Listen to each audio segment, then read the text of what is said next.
बच्चों, आप मेरी आवाज सुन पा रहे हैं?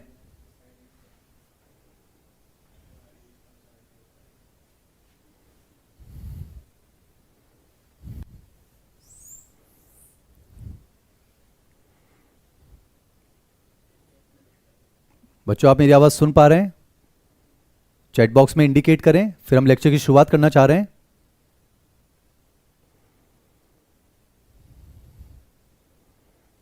अगर आप मेरी आवाज सुन पा रहे हैं बच्चों, तो जल्दी से मुझे आप थम्स अप का इंप्रेशन शो कीजिए।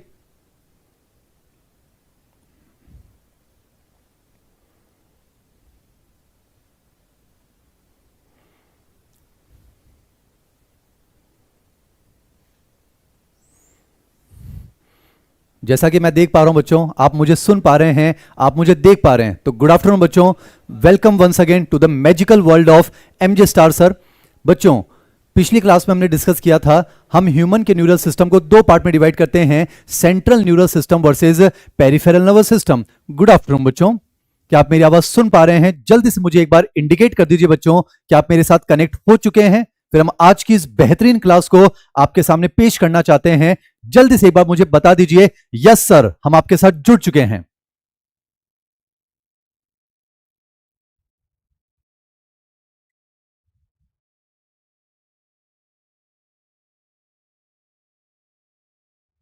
चलिए बच्चों, फिर से स्वागत है आपका एमजे सर की इस अमेजिंग क्लास में, one of the beautiful lectures of neural system. सुनेंगे बच्चों, हम अपने न्यूरल सिस्टम को दो पार्ट में डिवाइड करते हैं on the basis of location. एक होता है बेटा जी सेंट्रल न्यूरल सिस्टम और एक होता है पेरिफेरल न्यूरल सिस्टम। पहले बार मैं आपको जल्दी से रिवाइज करवा देता हूं, अभी तक हमने इस चैप्टर में क्या डिस्कस किया है।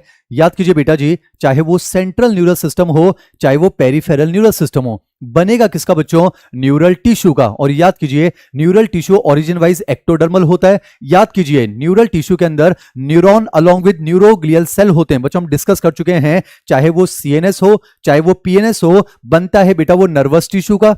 नर्वस टिश्यू के अंदर न्यूरॉन प्लस न्यूरोग्लियल सेल होते हैं। याद कीजिए, सेंट्रल नर्वस सिस्टम में न्यूरोग्लियल तीन टाइप के हमने डिस्कस किए थे।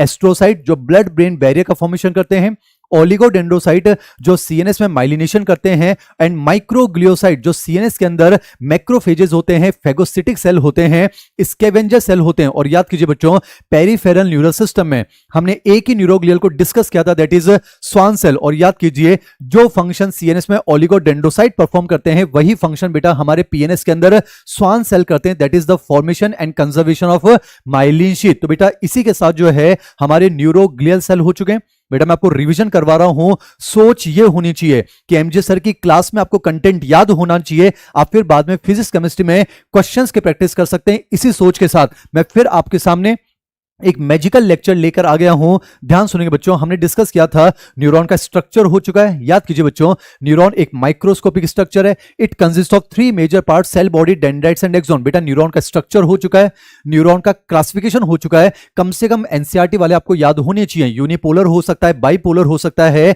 मल्टीपोलर हो सकता है। याद कीजिए बेटा जी, सेंसरी हो सकते हैं, मोटर हो सकते हैं, एफरेंट हो सकते हैं, इफरेंट हो सकते हैं, एक्साइटेटरी न्यूरॉन हो सकते हैं और इनिबिटरी न्यूरॉन हो सकते हैं। बेटा इसी के साथ न्यूरॉन का स्ट्रक्चर कंप्लीट हो गया था, न्यूरॉन का क्लासिफिकेशन कंप्लीट हो गया था। फिर याद कीजिए, generation and conduction of nerve impulse हम डिस्कस कर चुके हैं। मैंने आपको रिफ्रैक्टरी पीरियड क्या होता है वो मैंने आपको समझाया था। मैंने आपको एक खूबसूरत स्टेटमेंट समझाया था, nerve impulse travels as action potential which passes along the axon as wave of depolarization and repolation। NCERT summary का स्टेटमेंट है। फिर बच्चों, जब एक न्यूरॉन अपनी इंफॉर्मेशन दूसरे न्यूरॉन पर ट्रांसफर करता है, ट्रांसमिशन ऑफ इंपल्स होता है, उसी को हमने डिस्कस किया था सिनेप्स। याद कीजिए बेटा जी, केमिकल सिनेप्स होता है और इलेक्ट्रिकल सिनेप्स होता है। एनसीईआरटी का स्टेटमेंट याद करने की कोशिश कीजिए बच्चों, transmission across electrical synapse is very similar to impulse conduction along a single axon। और याद कीजिए बच्चों, electrical synapses are always faster than chemical synapses. पर समझिए बच्चों, फास्ट होने के बावजूद भी हम वहां कंडक्शन को बीच में ब्लॉक नहीं कर सकते। इसलिए बेटा जी, फास्ट होने के बावजूद भी वो हमारे सिस्टम में बहुत ही रेयरली पाए जाते हैं। ये बातें हम डिस्कस कर चुके हैं। तो एक चीज समझे बच्चों, नर्वस सिस्टम कोई सा भी हो वो बनेगा नर्वस टिश्यू का। नर्वस टिश्यू में दो चीजें आती है बेटा जी, न्यूरॉन प्लस न्यूरोग्लियल सेल। तो न्यूरॉन कंप्लीट हो चुका है, न्यूरोग्लियल सेल कंप्लीट हो चुका है, इसी के साथ नर्वस टिश्यू कंप्लीट होता है। अब याद कीजिए, हमें दो ही तो पढ़ने बेटा जी, सेंट्रल न्यूरल सिस्टम और पेरिफेरल न्यूरल सिस्टम। तो हमने शुरुआत की थी बेटा जी सेंट्रल न्यूरल सिस्टम। मैं आपको रिवीजन करवा रहा हूं, मकसद है 720, मकसद है क्लास में आपको टॉपिक याद हो जाना चाहिए। इसी सोच के साथ एमजे सर आपके साथ जुड़ चुके हैं। याद कीजिए बेटा, सेंट्रल नर्वस सिस्टम को दो पार्ट में हम बात करेंगे, ब्रेन और spinal cord. Spinal cord syllabus में नहीं है तो हमने बच्चों ब्रेन से शुरुआत की थी। मैं आपको ब्रेन की लोकेशन बता चुका हूं, मैं आपको ब्रेन का वजन बता चुका हूं, मैं आपको ब्रेन की कवरिंग्स बता चुका हूं। याद कीजिए बेटा, बाहर से अंदर की तरफ ड्यूरा मैटर, एरिकनॉइड और पाया मैटर। याद करने की कोशिश कीजिए, ड्यूरा में थिकेस्ट लेयर होती है, एरिकनॉइड मिडल लेयर होती है जो सिर्फ और सिर्फ मैमेलियन ब्रेन के चारों तरफ पाई जाती है, और पाया मैटर बेटा सबसे अंदर वाली होती है, यह सबसे पतली थिनेस्ट होती है। ड्यूरा मैटर बोन से टाइटली चिपकी होती है जबकि पाया मैटर ब्रेन से टाइटली चिपकी होती है। तो बेटा ब्रेन का नंबर हो चुका है, ब्रेन का वजन हो चुका है, ब्रेन की पोजीशन हो चुकी है, ब्रेन की कवरिंग्स हो चुकी है। बच्चों फिर पिछली क्लास में हमने ब्रेन के क्लासिफिकेशन की बात की थी, हल्का से एक बार मैं आपको रिवाइज करवा देता हूं। याद कीजिए बच्चों, गुड आफ्टरनून बच्चों, मेरे साथ जुड़े रहेंगे। ब्रेन को स्ट्रक्चर वाइज हम तीन पार्ट में डिवाइड करते हैं, forebrain, midbrain, hind brain. आपको याद होना चाहिए क्लासिफिकेशन, हम ब्रेन को बेटा जी तीन पार्ट में डिवाइड करते हैं, forebrain, midbrain, hind brain. आपको याद रखना होगा फोर ब्रेन के अंदर बेटा तीन चीजें आती हैं, cerebrum, diencephalon and olfactory lobes. Mid brain में दो चीजें आती हैं, क्रूरा सेरिब्राई एंड ऑप्टिक लोब्स। और याद कीजिए हाइंड ब्रेन में तीन चीजें आती हैं, pons, cerebellum and medulla oblongata. तो बेटा पिछली क्लास में हमने शुरुआत की थी फोर ब्रेन से। याद कीजिए फोर ब्रेन में तीन चीजें आती हैं, cerebrum, diencephalon and olfactory lobe. तो बेटा हम फोर ब्रेन स्टार्ट कर चुके थे, उसमें सेरिब्रम हम कंप्लीट कर चुके थे। मैं आपको रिवाइज करवाना चाहता हूं। याद कीजिए बेटा जी, मैंने आपको सेरिब्रम का डॉर्सल व्यू दिखाया था जहां मीडियन फीचर है लेफ्ट सेरिब्रल हेमिस्फीयर और राइट सेरिब्रल हेमिस्फीयर। इतनी मेहनत चल रही है एमजे सर की क्लास में, आपको टॉपिक याद हो जाना चाहिए, बाद में आप सिर्फ और सिर्फ क्वेश्चन प्रैक्टिस करेंगे। इसी सोच के साथ लेक्चर की शुरुआत करते हैं। सुनना बेटा, ब्रेन का डॉर्सल व्यू बता चुका था, मैं आपको ब्रेन का डॉर्सो लेटरल व्यू बता चुका था। याद कीजिए हम हर सेरिब्रल हेमिस्फीयर को चार लोब में डिवाइड करते हैं, फ्रंटल लोब होता है, पेराइटल लोब होता है, टेम्पोरल लोब होता है और ऑसिपिटल लोब होता है। फिर बेटा हमने बात की थी सेरिब्रम का जो आउटर मोस्ट पार्ट है उसे सेरिब्रल कॉर्टेक्स कहा जाता है। The cerebral cortex is referred to as grey matter due to its greyish appearance, क्योंकि न्यूरोनल सेल बॉडीज जो होती है वहां पर हाईली कॉन्सेंट्रेटेड होती है। याद कीजिए बेटा, एनसीईआरटी कहती है the cerebral cortex is throne into prominent folds, और उन फोल्ड्स को कहा जाता है बेटा जी गायराई एंड सल्काई। यानी कुल मिला के समझें, सेरिब्रल कॉर्टेक्स की थिकनेस जितनी ज्यादा होगी, गायरा सल्काई उतने ज्यादा होंगे, सरफेस एरिया उतना ज्यादा होगा,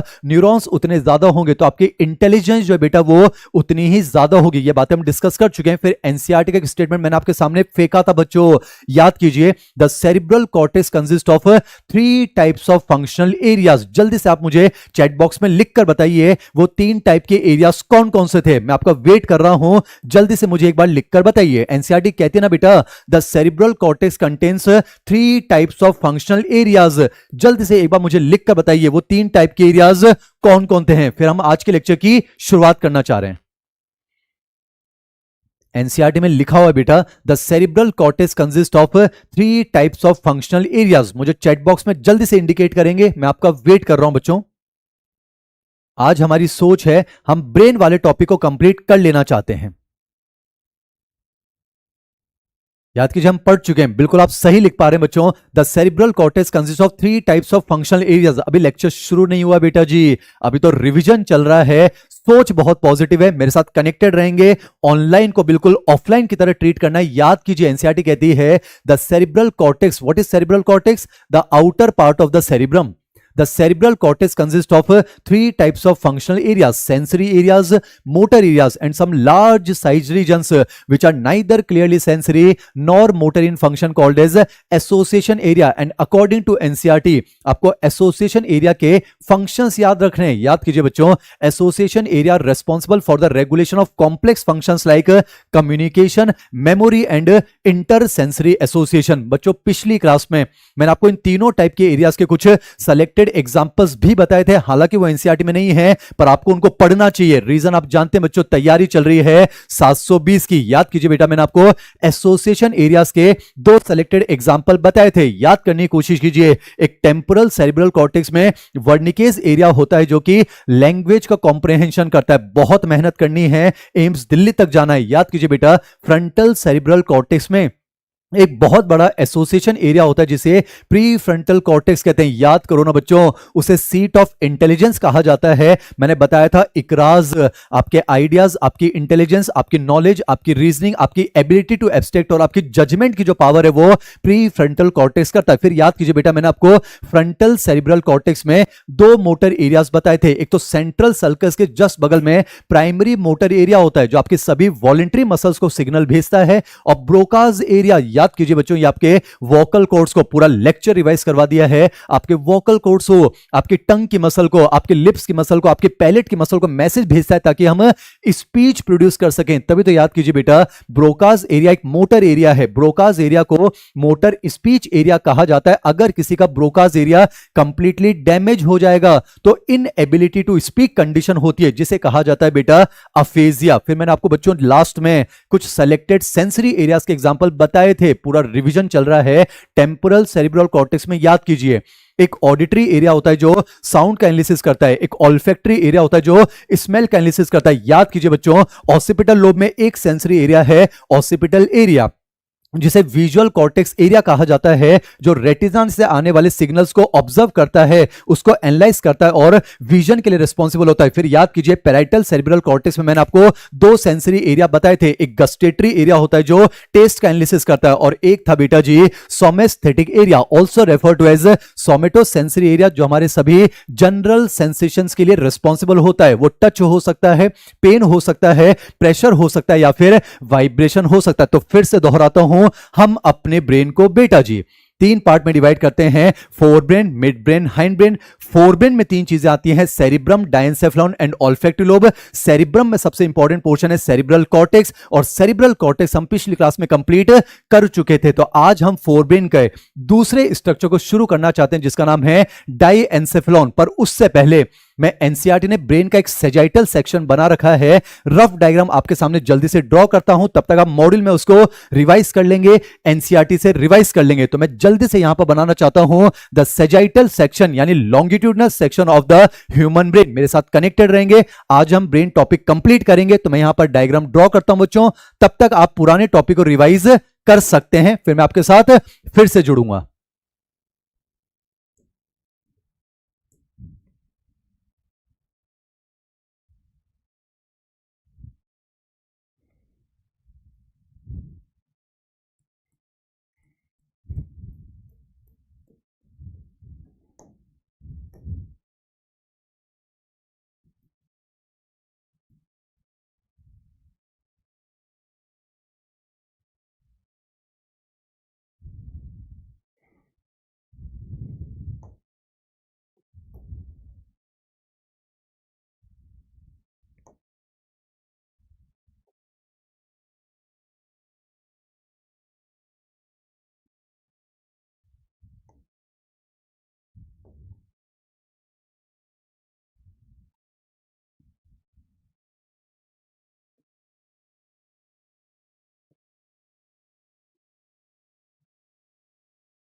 याद कीजिए बच्चों, हमारे सेरिब्रल हेमिस्फीयर्स को जोड़ने का काम कौन करता है? Corpus callosum. याद कीजिए, मैंने आपको बताया था corpus callosum is a tract of white nerve fibres जो कि दोनों सेरिब्रल हेमिस्फीयर को कनेक्ट करता है, उनके बीच में कोऑर्डिनेशन डेवलप करता है। मैं एक बार एनसीईआरटी का सेजाइटल सेक्शन आपके सामने बना रहा हूं, जल्दी से एक बार आप उसको रिवाइज कर लीजिए, फिर हम शुरुआत करेंगे डाई एंसेफेलॉन से।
गुड आफ्टरनून बच्चों।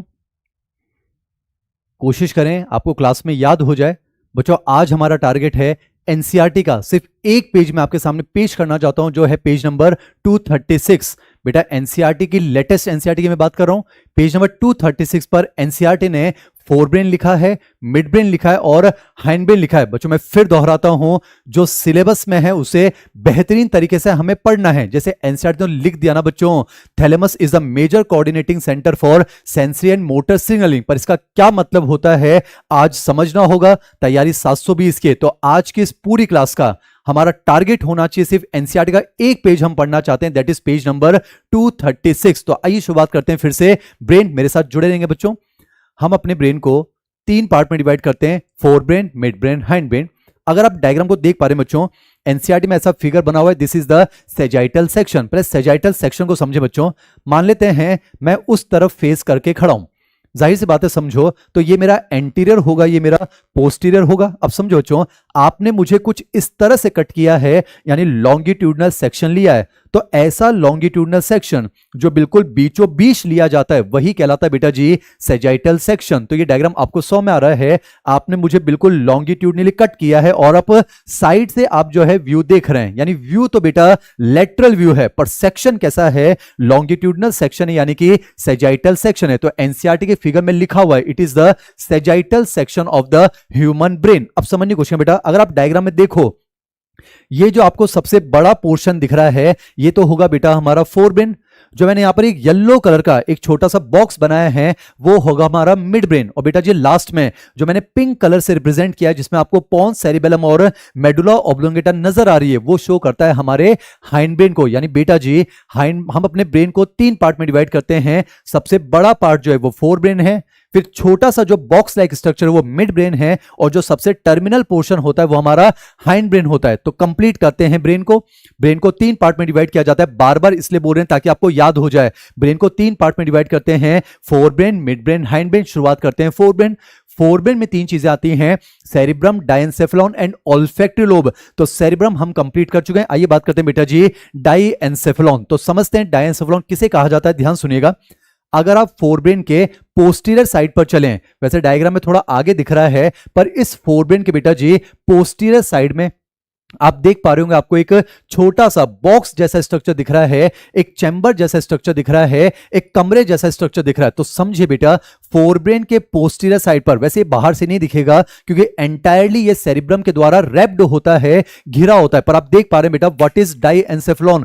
फोर ब्रेन के पोस्टीरियर साइड पर एक छोटा सा जो बॉक्स लाइक चैम्बर होता है, जो कमरे नुमा संरचना होती है, उसी को कहा जाता है बेटा डायएन्सेफेलॉन। अब मैंने आपसे क्या कहा बच्चों, डायएन्सेफेलॉन एक बॉक्स लाइक स्ट्रक्चर है, एक कमरे जैसा है। और बेटा कमरा बनाना है तो 3 चीजें होनी चाहिए। फिर दोहराता हूं, आज पढ़ना ज्यादा नहीं है पर हमें समझना ज्यादा है। तो बेटा व्हाट इज डायएन्सेफेलॉन, हमारे फोर ब्रेन के पोस्टीरियर साइड पर एक छोटा सा बॉक्स लाइक स्ट्रक्चर होता है, चैम्बर जैसा स्ट्रक्चर होता है, उसे कहा जाता है बेटा डायएन्सेफेलॉन। अब मैंने क्या कहा, डायएन्सेफेलॉन एक कमरा है। कमरा बनाने के लिए 3 चीजें होनी चाहिए, कमरे की छत होनी चाहिए यानी रूफ, कमरे की जमीन होनी चाहिए यानी फ्लोर, और साइड की दीवारें होनी चाहिए यानी कि हमारी लेटरल वॉल्स होनी चाहिए। तो आप डायग्राम ध्यान से देखिए बेटा, डायएन्सेफेलॉन की जो रूफ है वो कौन बनाता है, एपिथैलेमस। जो फ्लोर है वो कौन बनाता है, हाइपोथैलेमस। और जो साइड की 2 दीवारें बेटा जी, जो लेटरल वॉल्स है, वो कौन बनाता है, थैलेमस बनाता है। अब आप डायग्राम जो है बेटा कट सेक्शन देख रहे हैं साइड से, तो आप देख पा रहे होंगे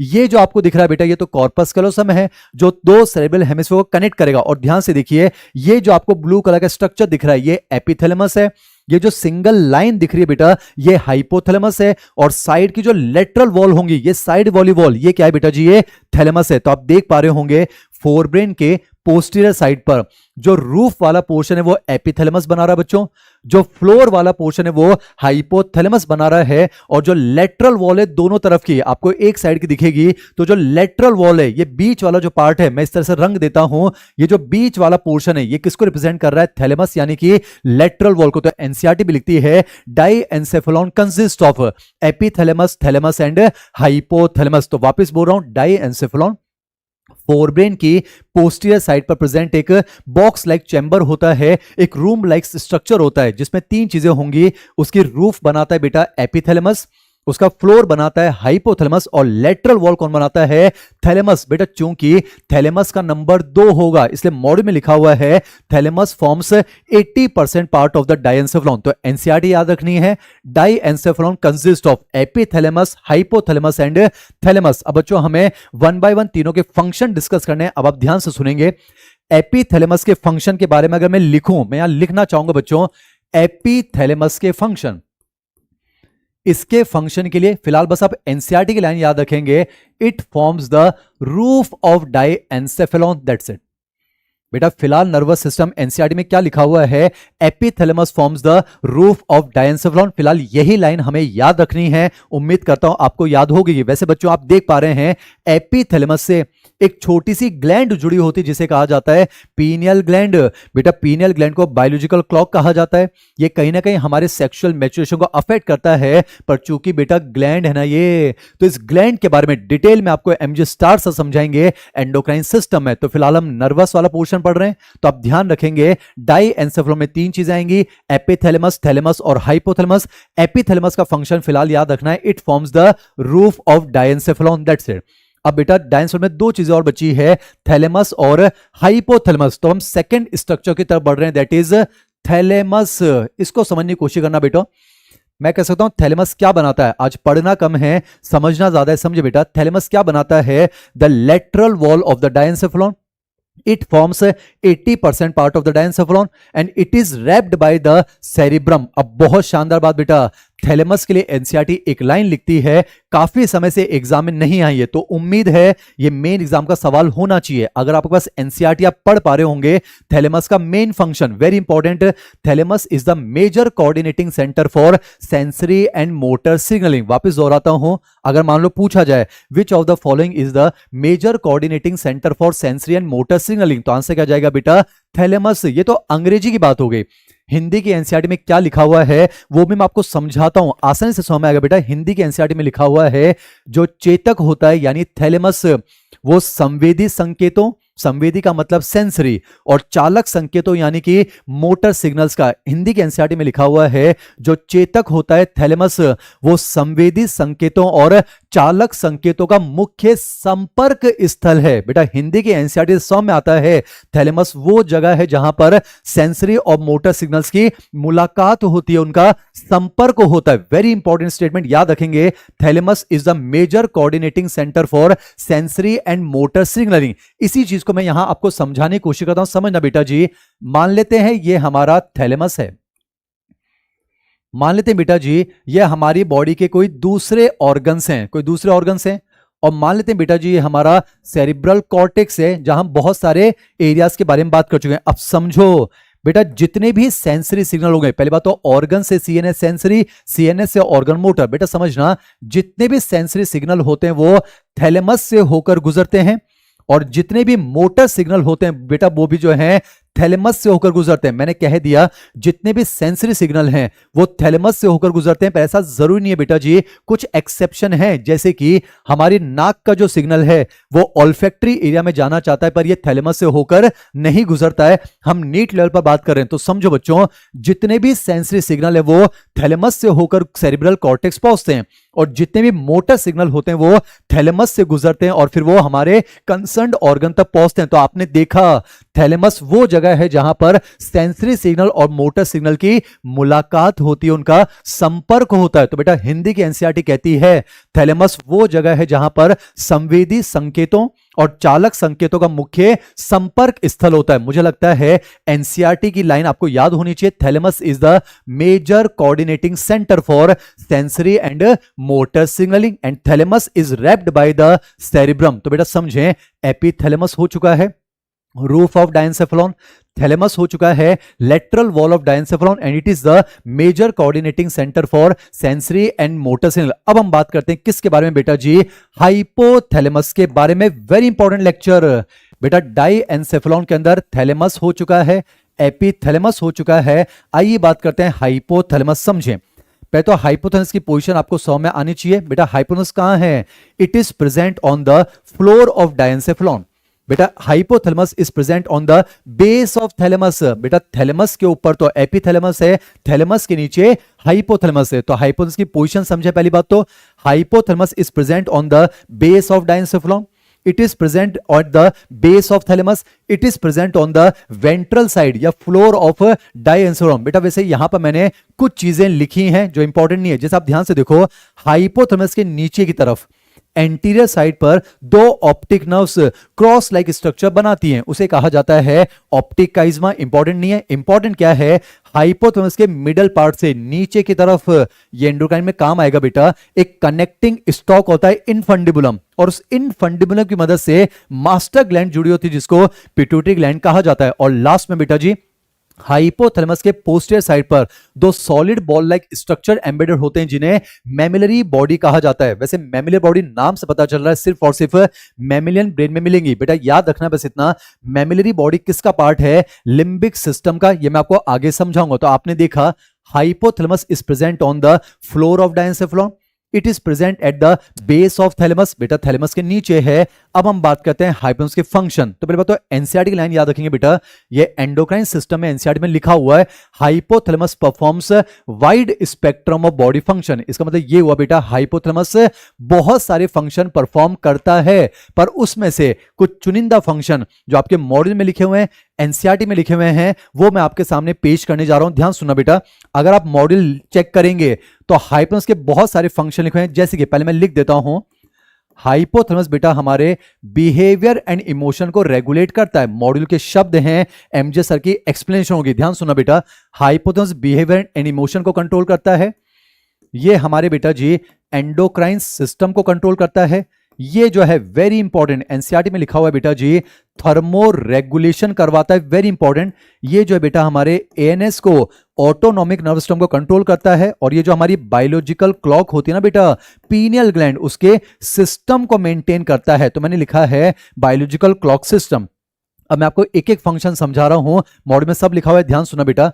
हाइपोथैलेमस जो है पहली बात तो एंडोक्राइन कंट्रोल, आपको पता है बच्चों पूरा जो एंडोक्राइन सिस्टम है उसको पिट्यूटरी ग्लैंड कंट्रोल करती है। पिट्यूटरी ग्लैंड को कहा जाता है मास्टर ग्लैंड, पर पिट्यूटरी ग्लैंड को कंट्रोल कौन करता है, हाइपोथैलेमस। यानी ओवरऑल हमारा एंडोक्राइन सिस्टम किसके कंट्रोल में है बेटा जी, हाइपोथैलेमस। ये एंडोक्राइन सिस्टम में हम पढ़ेंगे ना बच्चों, हाइपोथैलेमस दो टाइप के हार्मोन बनाता है, कुछ रिलीजिंग हार्मोन और कुछ इनहिबिटिंग हार्मोन, और वो एंटीरियर पिट्यूटरी को कंट्रोल करते हैं, जबकि न्यूरॉन्स की मदद से वो पोस्टीरियर पिट्यूटरी को कंट्रोल करता है। फिलहाल ध्यान रखेंगे हमारा एंडोक्राइन सिस्टम जो है बेटा वो पिट्यूटरी ग्लैंड कंट्रोल करती है, पर पिट्यूटरी को कंट्रोल कौन करता है, हाइपोथैलेमस। तो हाइपोथैलेमस का एक फंक्शन समझ में आ गया बेटा जी, एंडोक्राइन कंट्रोल। आपके मॉड्यूल के शब्द हैं, एनसीईआरटी के शब्द हैं, और एमजे सर की बेहतरीन एक्सप्लेनेशंस हैं, तैयारी 720 की है। अब ध्यान सुना बेटा, एक फंक्शन मैंने लिखा है हाइपोथैलेमस जो है वो biological clock system, biological clock नहीं कहा है बेटा, बायोलॉजिकल क्लॉक जो है वो पीनियल ग्लैंड को कहा जाता है। क्यों कहा जाता है वो आपको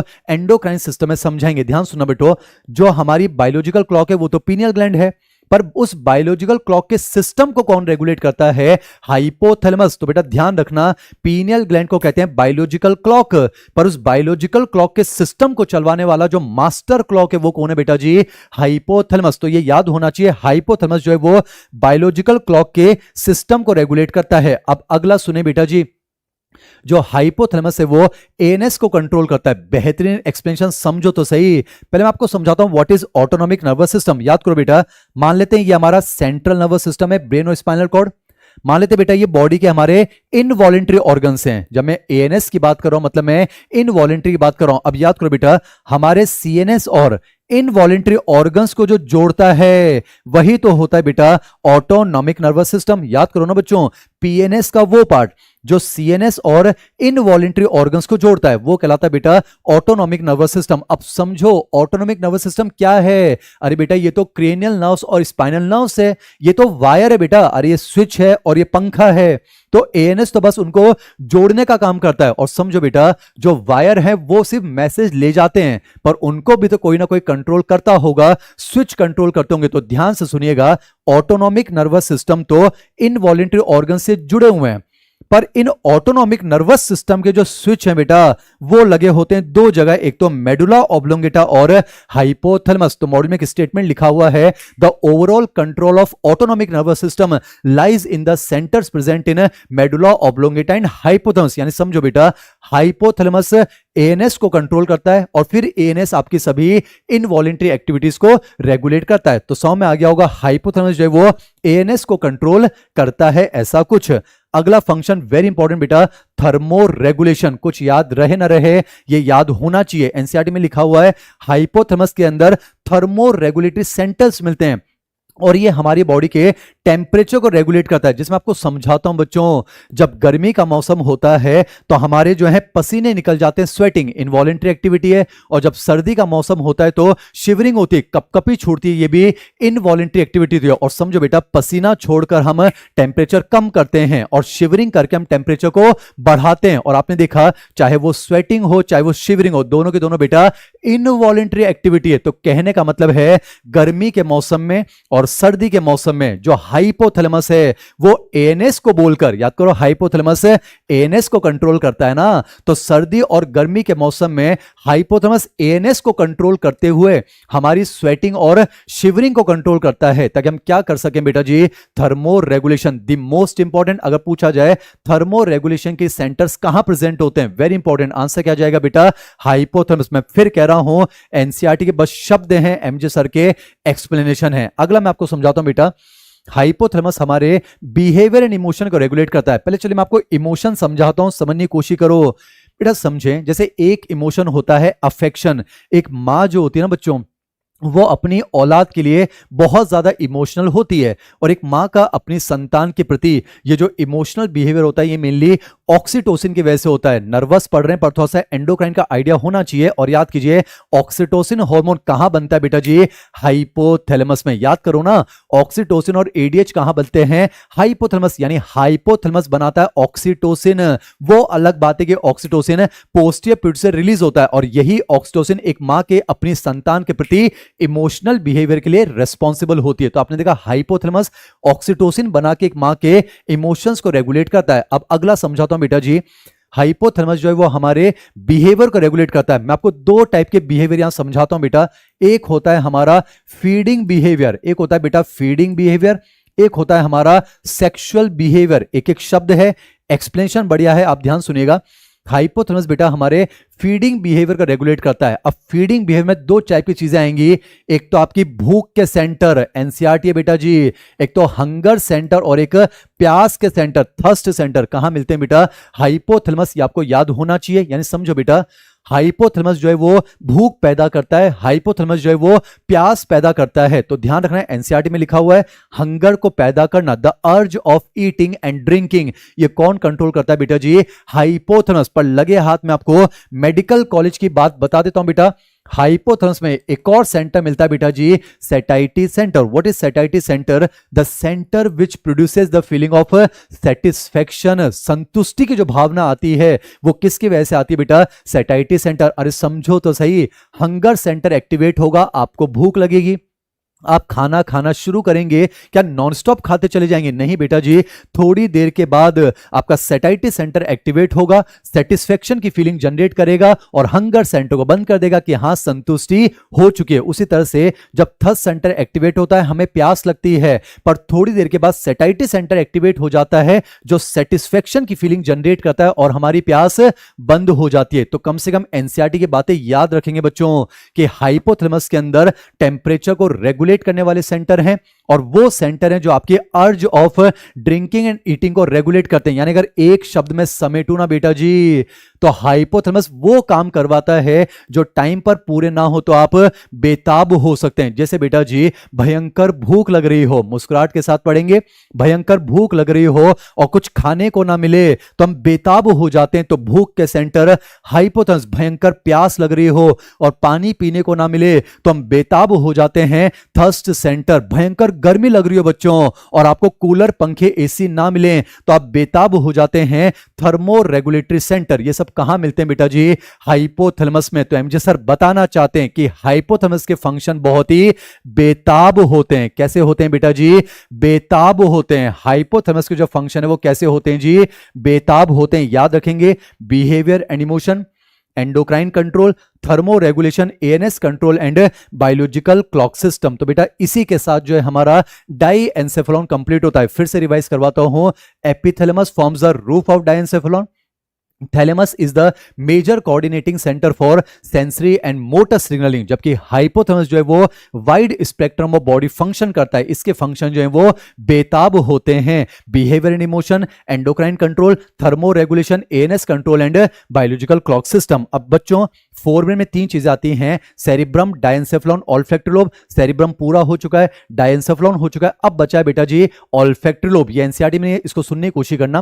पहले बात बेटा ऑल्फैक्टरी लोब नाम से पता चल रही है स्मेल से रिलेटेड होंगे, ये इसलिए सुनना होगा क्योंकि एनसीईआरटी समरी में लिखा हुआ है the limbic system is also associated with olfaction. तो वो समझाने की कोशिश कर रहा हूं, ध्यान सुनना बेटा। हमारे फोरब्रेन के अंदर ऑल्फैक्टरी लोब मिलते हैं, ध्यान रखना। मिड ब्रेन में ऑप्टिक लोब हैं, फोरब्रेन के अंदर जो है ऑल्फैक्टरी लोब हैं। अब समझो हमारे पास बेटा जी दो ऑल्फैक्टरी लोब होते हैं और ऑल्फैक्टरी लोब जो होते हैं बेटा ये मैचस्टिक की तरह होते हैं। मान लेते हैं इस तरह से, ये रहा एक ऑल्फैक्टरी लोब बेटा माचिस की तिल्ली की तरह होता है, देखो तो सही। उसमें ऑल्फैक्टरी बल्ब होता है और एक ऑल्फैक्टरी ट्रैक्ट होती है। What is tract? The collection of axon in CNS. ये हमारा एक ऑल्फैक्टरी लोब है बेटा, ये रहा एक और ऑल्फैक्टरी लोब, उसमें ऑल्फैक्टरी बल्ब होता है और ऑल्फैक्टरी ट्रैक्ट होती है। गलती ना हो जाए, ये ऑल्फैक्टरी एरिया नहीं है बच्चों। ऑल्फैक्टरी एरिया तो टेम्पोरल सेरिब्रल कॉर्टेक्स में जो स्मेल का एनालिसिस करता है, पर वहां तक मैसेज को पहुंचाने के लिए हमारे पास क्या होते हैं बेटा जी? ऑल्फैक्टरी लोब होते हैं। मैं आपको पोजीशन समझाता हूं। जो ऑल्फैक्टरी बल्ब होते हैं ना बेटा, वो तो फ्रंटल सेरिब्रल कॉर्टेक्स में एम्बेडेड होते हैं, और जो ऑल्फैक्टरी ट्रैक्ट होती है वो यहां से मैसेज कहां ले जाती है? टेम्पोरल सेरिब्रल कॉर्टेक्स यानी कि ऑल्फैक्टरी एरिया। तो आप कह सकते हो स्मेल के सिग्नल को रिसीव करता है ऑल्फैक्टरी बल्ब और ऑल्फैक्टरी ट्रैक्ट की मदद से उसको ऑल्फैक्टरी एरिया पहुंचाता है। अगर ऐसा स्टेटमेंट आ जाए कि ऑल्फैक्टरी लोब का फंक्शन होता है स्मेल का एनालिसिस, तो सरासर गलत है बच्चों। स्मेल का एनालिसिस तो कौन करता है? Olfactory area. ऑल्फैक्टरी लोब का काम क्या है? बस स्मेल के सिग्नल को रिसीव करना और मैसेज आपके ऑल्फैक्टरी एरिया तक पहुंचाना। तो इतना हमें याद होना चाहिए। इसी के साथ बेटा जी फोरब्रेन कंप्लीट होता है। अब हमें शुरू करना है मिड ब्रेन, पर उससे पहले एनसीईआरटी में जो है पेज नंबर 236 पर जहां फोरब्रेन लिखा हुआ है उसके लास्ट में जो 5.5 लाइनें हैं, जबान से निकल गया मतलब निकल गया। जो लेटेस्ट एनसीईआरटी पेज नंबर 236 उसमें फोरब्रेन में लास्ट में जो 5.5 लाइन्स हैं वो किसके बारे में लिखी हुई है बेटा जी? Limbic system. तो मैं मिड ब्रेन शुरू करूं उससे पहले मैं लिम्बिक सिस्टम आपको समझाना चाहता हूं। जब तक एक बार आप फोरब्रेन को एनालाइज कर लीजिए, रिवाइज कर लीजिए, ऑब्जर्व कर लीजिए।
बच्चों हम मिड ब्रेन शुरू करें उससे पहले एनसीईआरटी पेज नंबर 236 पर फोरब्रेन के लास्ट वाले पार्ट में या मिड ब्रेन के ऊपर लगभग वहां पर 5.5 लाइनों में एनसीईआरटी ने एक छोटा सा हेडिंग लिखा है, दैट इज लिम्बिक सिस्टम। आइए वो मैं आपको समझाता हूं। पर उससे पहले लिम्बिक सिस्टम में एनसीईआरटी ने क्या लिखा है मैं पढ़कर सुना देता हूं। अगर एनसीईआरटी आपकी नजरों के सामने है, वहां आप चेक कर सकते हैं। एमजे सर अल्फाबेट्स भी चेंज नहीं करते हैं। एक बार जल्दी से आप गो थ्रू हो जाएं। वहां लिखा हुआ है the inner parts of cerebral hemisphere, as it is बोल रहा हूं बच्चों, वहां लिखा हुआ है the inner parts of cerebral hemisphere and a group of associated deep structures like amygdala, hippocampus forms a complex structure known as limbic lobe और limbic system, full stop, along with hypothalamus. It is involved in the regulation of sexual behavior, expression of emotional reaction. Bracket में 4 लिखे हुए हैं, excitement, pleasure, rage, fear, फिर लिखा हुआ है motivation. और बच्चों समरी में एनसीईआरटी क्या लिखती है, limbic system also influences our olfaction and autonomic responses. विश्वास रखिए एनसीईआरटी में एज इट इज लिखा हुआ है, तो अब समय आ गया इसको यहां लिखने का। बच्चों मेरे साथ कनेक्टेड रहेंगे। एनसीईआरटी में हेडिंग है लिम्बिक सिस्टम। आइए आपके सामने पेश करता हूं, सुनना बच्चों। एनसीईआरटी में क्या लिखा हुआ है, the inner part of cerebral hemisphere.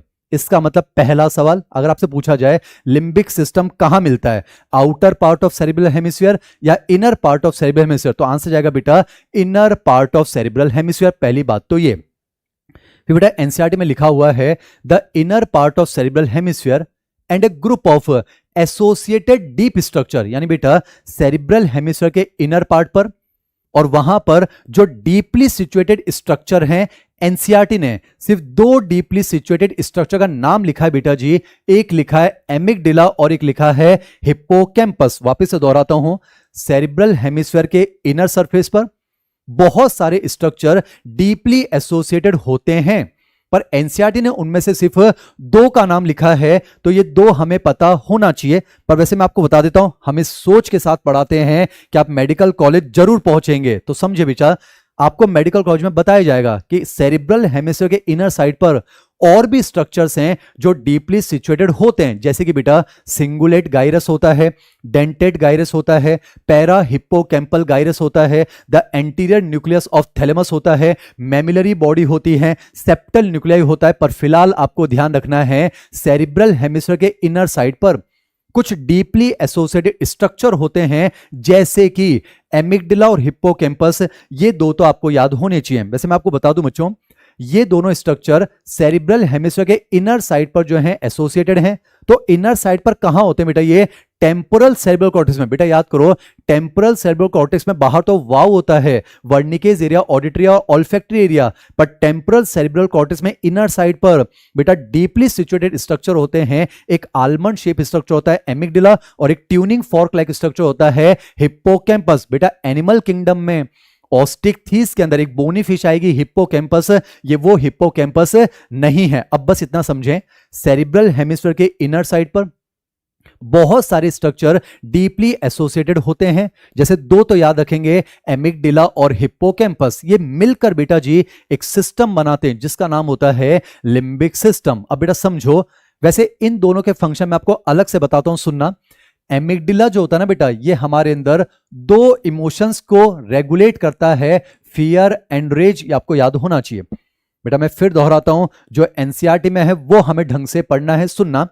Amygdala जो है बेटा हमारे अंदर 2 इमोशंस पैदा करता है। जो हमारे अंदर डर पैदा होता है, डर किसी भी चीज को लेकर हो सकता है। पापा आपको सिगरेट पीते हुए देख लें, उसका डर हो सकता है। नीट में फेल होने का डर हो सकता है, कॉकरोच का डर हो सकता है। डर कैसा भी हो, आपके अंदर जो डर पैदा होता है ये एमिगडाला पैदा करता है। और बेटा जो एक्सट्रीम एंगर हमारे अंदर आता है, रेज, जो एक्सट्रीम गुस्सा हमें कभी कभी आता है, वो किसकी वजह से होता है, एमिगडाला। तो आप ध्यान रखेंगे बेटा, 2 इमोशंस ऐसे हैं, एक डर और एक गुस्सा, ये किसकी वजह से होता है बेटा, एमिगडाला की वजह से। मैं आपको हिप्पोकैम्पस का फंक्शन बता रहा हूं, सुनना बेटा। हिप्पोकैम्पस हमारे अंदर शॉर्ट टर्म मेमोरी को लॉन्ग टर्म मेमोरी में कन्वर्ट करता है, ये आपको ध्यान रखना होगा। हिप्पोकैम्पस शॉर्ट टर्म मेमोरी को लॉन्ग टर्म मेमोरी में कन्वर्ट करता है। वैसे याद करो बेटा, मेमोरी स्टोर कहां होती है, एसोसिएशन एरिया। बेटा जैसे अभी आप इस लेक्चर को सुन रहे हैं, ये आपकी शॉर्ट टर्म मेमोरी में जा रहा है, पर जब आप इसको रिवाइज कर लेंगे तो ये आपकी धीरे धीरे लॉन्ग टर्म मेमोरी के अंदर शिफ्ट हो जाएगा। मैं आपको एक फैक्ट बताता हूं बच्चों, सिलेबस में तो नहीं है पर मेडिकल कॉलेज की बुक्स में लिखा हुआ है, हिप्पोकैम्पस के जो न्यूरॉन्स हैं वो डिवाइड कर सकते हैं। बेटा आपको ध्यान रखना है, न्यूरॉन्स में डिवीजन की पावर नहीं होती क्योंकि उनमें सेंट्रियोल एब्सेंट है, पर लिखा हुआ है वहां पर हिप्पोकैम्पस के न्यूरॉन डिवाइड हो सकते हैं। फिलहाल याद रखेंगे, शॉर्ट टर्म मेमोरी को लॉन्ग टर्म मेमोरी में कौन कन्वर्ट करता है, हिप्पोकैम्पस। तभी तो कहा जाता है ना बच्चों, अगर किसी के ब्रेन में हिप्पोकैम्पस अगर इंजर हो जाएगा तो उसको शॉर्ट टर्म मेमोरी लॉस हो जाता है। जैसे आपने देखा होगा बॉलीवुड के अंदर एक सुपरहिट मूवी आई थी गजनी, बेटा आमिर खान की स्टारर एक मूवी आई थी गजनी। आप में से कितनों ने मूवी देखी है? अगर देखिए मुझे जल्दी से एक बार यस सर बताएं आप, तभी तो आपको एग्जाम्पल समझ में आएगा, वरना मैं एग्जाम्पल से मूव ऑन कर जाऊंगा। बच्चों बॉलीवुड में एक सुपरहिट मूवी आई थी गजनी, जिसमें आपने देखा होगा आमिर खान को जो है शॉर्ट टर्म मेमोरी लॉस था। अगर आपने वो मूवी देखी है मुझे जल्दी से यस सर लिखकर आप बताएं, तो मैं वो एग्जाम्पल आपके सामने पेश करूंगा।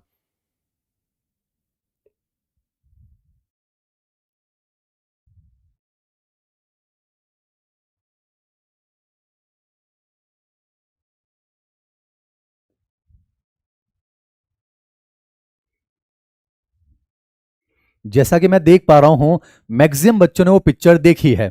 आपने वो पिक्चर देखी है गजनी, तो बच्चों अगर वो पिक्चर आपने ध्यान से देखी होगी ना, तो उस पिक्चर के फर्स्ट हाफ में जो आमिर खान का डॉक्टर होता है वो आमिर खान की ब्रेन की रिपोर्ट लाइट के सामने रखता है और उनके मैनेजर से कहता है कि देखिए भाई साहब इनके मस्तिष्क का हिप्पोकैम्पल एरिया इंजर हो चुका है। बेटा उस पिक्चर के अंदर भी वर्ड यूज किया गया है हिप्पोकैम्पस, तभी तो आपने देखा होगा उस पिक्चर में जो आमिर खान है वो जो है शॉर्ट टर्म मेमोरी लॉस के पेशेंट दिखाए गए हैं, हर जगह पर कैमरे का इस्तेमाल करते हैं। तो मैं तो टेस्ट में सवाल पूछ लूंगा बच्चों, मैं तो सवाल पूछ लूंगा कि गजनी के ब्रेन का कौन सा एरिया डैमेज था। आंसर क्या जाएगा जल्दी से मुझे लिखकर बताएं। आपने गजनी देखी है, आप यस सर कह रहे हैं, तो अगर मैं सवाल पूछ लूंगा कि गजनी के ब्रेन का कौन सा एरिया डैमेज था तो आंसर क्या जाएगा जल्दी से मुझे एक बार लिखकर बताएं।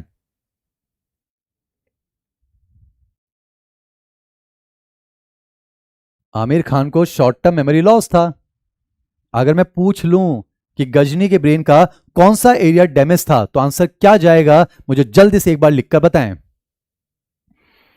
कमाल की बात देखिए मैक्सिमम बच्चे लिख रहे हैं हिप्पोकैम्पस। भैया मैं इसको रिकॉर्ड करना चाहूंगा।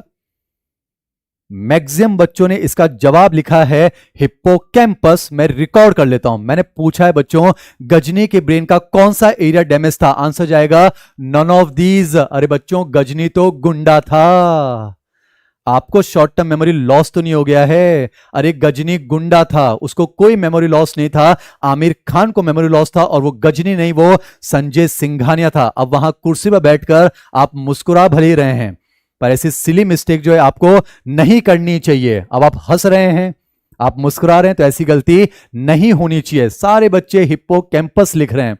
मैंने सवाल पूछा था गजनी के ब्रेन का कौन सा एरिया डैमेज था, तो आंसर जाएगा बच्चों नन ऑफ दिस। तो खैर आप याद रखेंगे सेरिब्रल हेमिस्फीयर के इनर साइड पर बहुत सारे स्ट्रक्चर डीपली एसोसिएटेड होते हैं, जैसे एमिगडाला हो गया, हिप्पोकैम्पस हो गया, जैसे मैमिलरी बॉडी। बेटा मैमिलरी बॉडी जो है वो ऑल्फैक्शन से रिलेटेड होती है, जैसे ऑल्फैक्टरी बल्ब ये ऑल्फैक्शन रिलेटेड है, और ऐसे और भी बहुत सारे स्ट्रक्चर जो हैं वो मिलकर एक सिस्टम बनाते हैं जिसे लिम्बिक सिस्टम कहते हैं। तो आपने देखा बेटा लिम्बिक सिस्टम में ऑल्फैक्टरी बल्ब भी आएंगे, तो लिम्बिक सिस्टम कहीं ना कहीं ऑल्फैक्शन को रेगुलेट करेगा। अब एनसीईआरटी क्या लिखती है बच्चों? एनसीईआरटी लिखती है along with hypothalamus. Very important बेटा, एनसीईआरटी ने कहा है अलोंग विद द हाइपोथैलेमस, तो इसे पता हो जाना चाहिए कि हाइपोथैलेमस को लिम्बिक सिस्टम का पार्ट नहीं मानना है। बेटा एनसीईआरटी ने लिखा है ना अलोंग विद द हाइपोथैलेमस, यानी हाइपोथैलेमस के साथ मिलकर, यानी हाइपोथैलेमस को लिम्बिक सिस्टम का पार्ट कंसीडर नहीं करना है। अब समझो बच्चों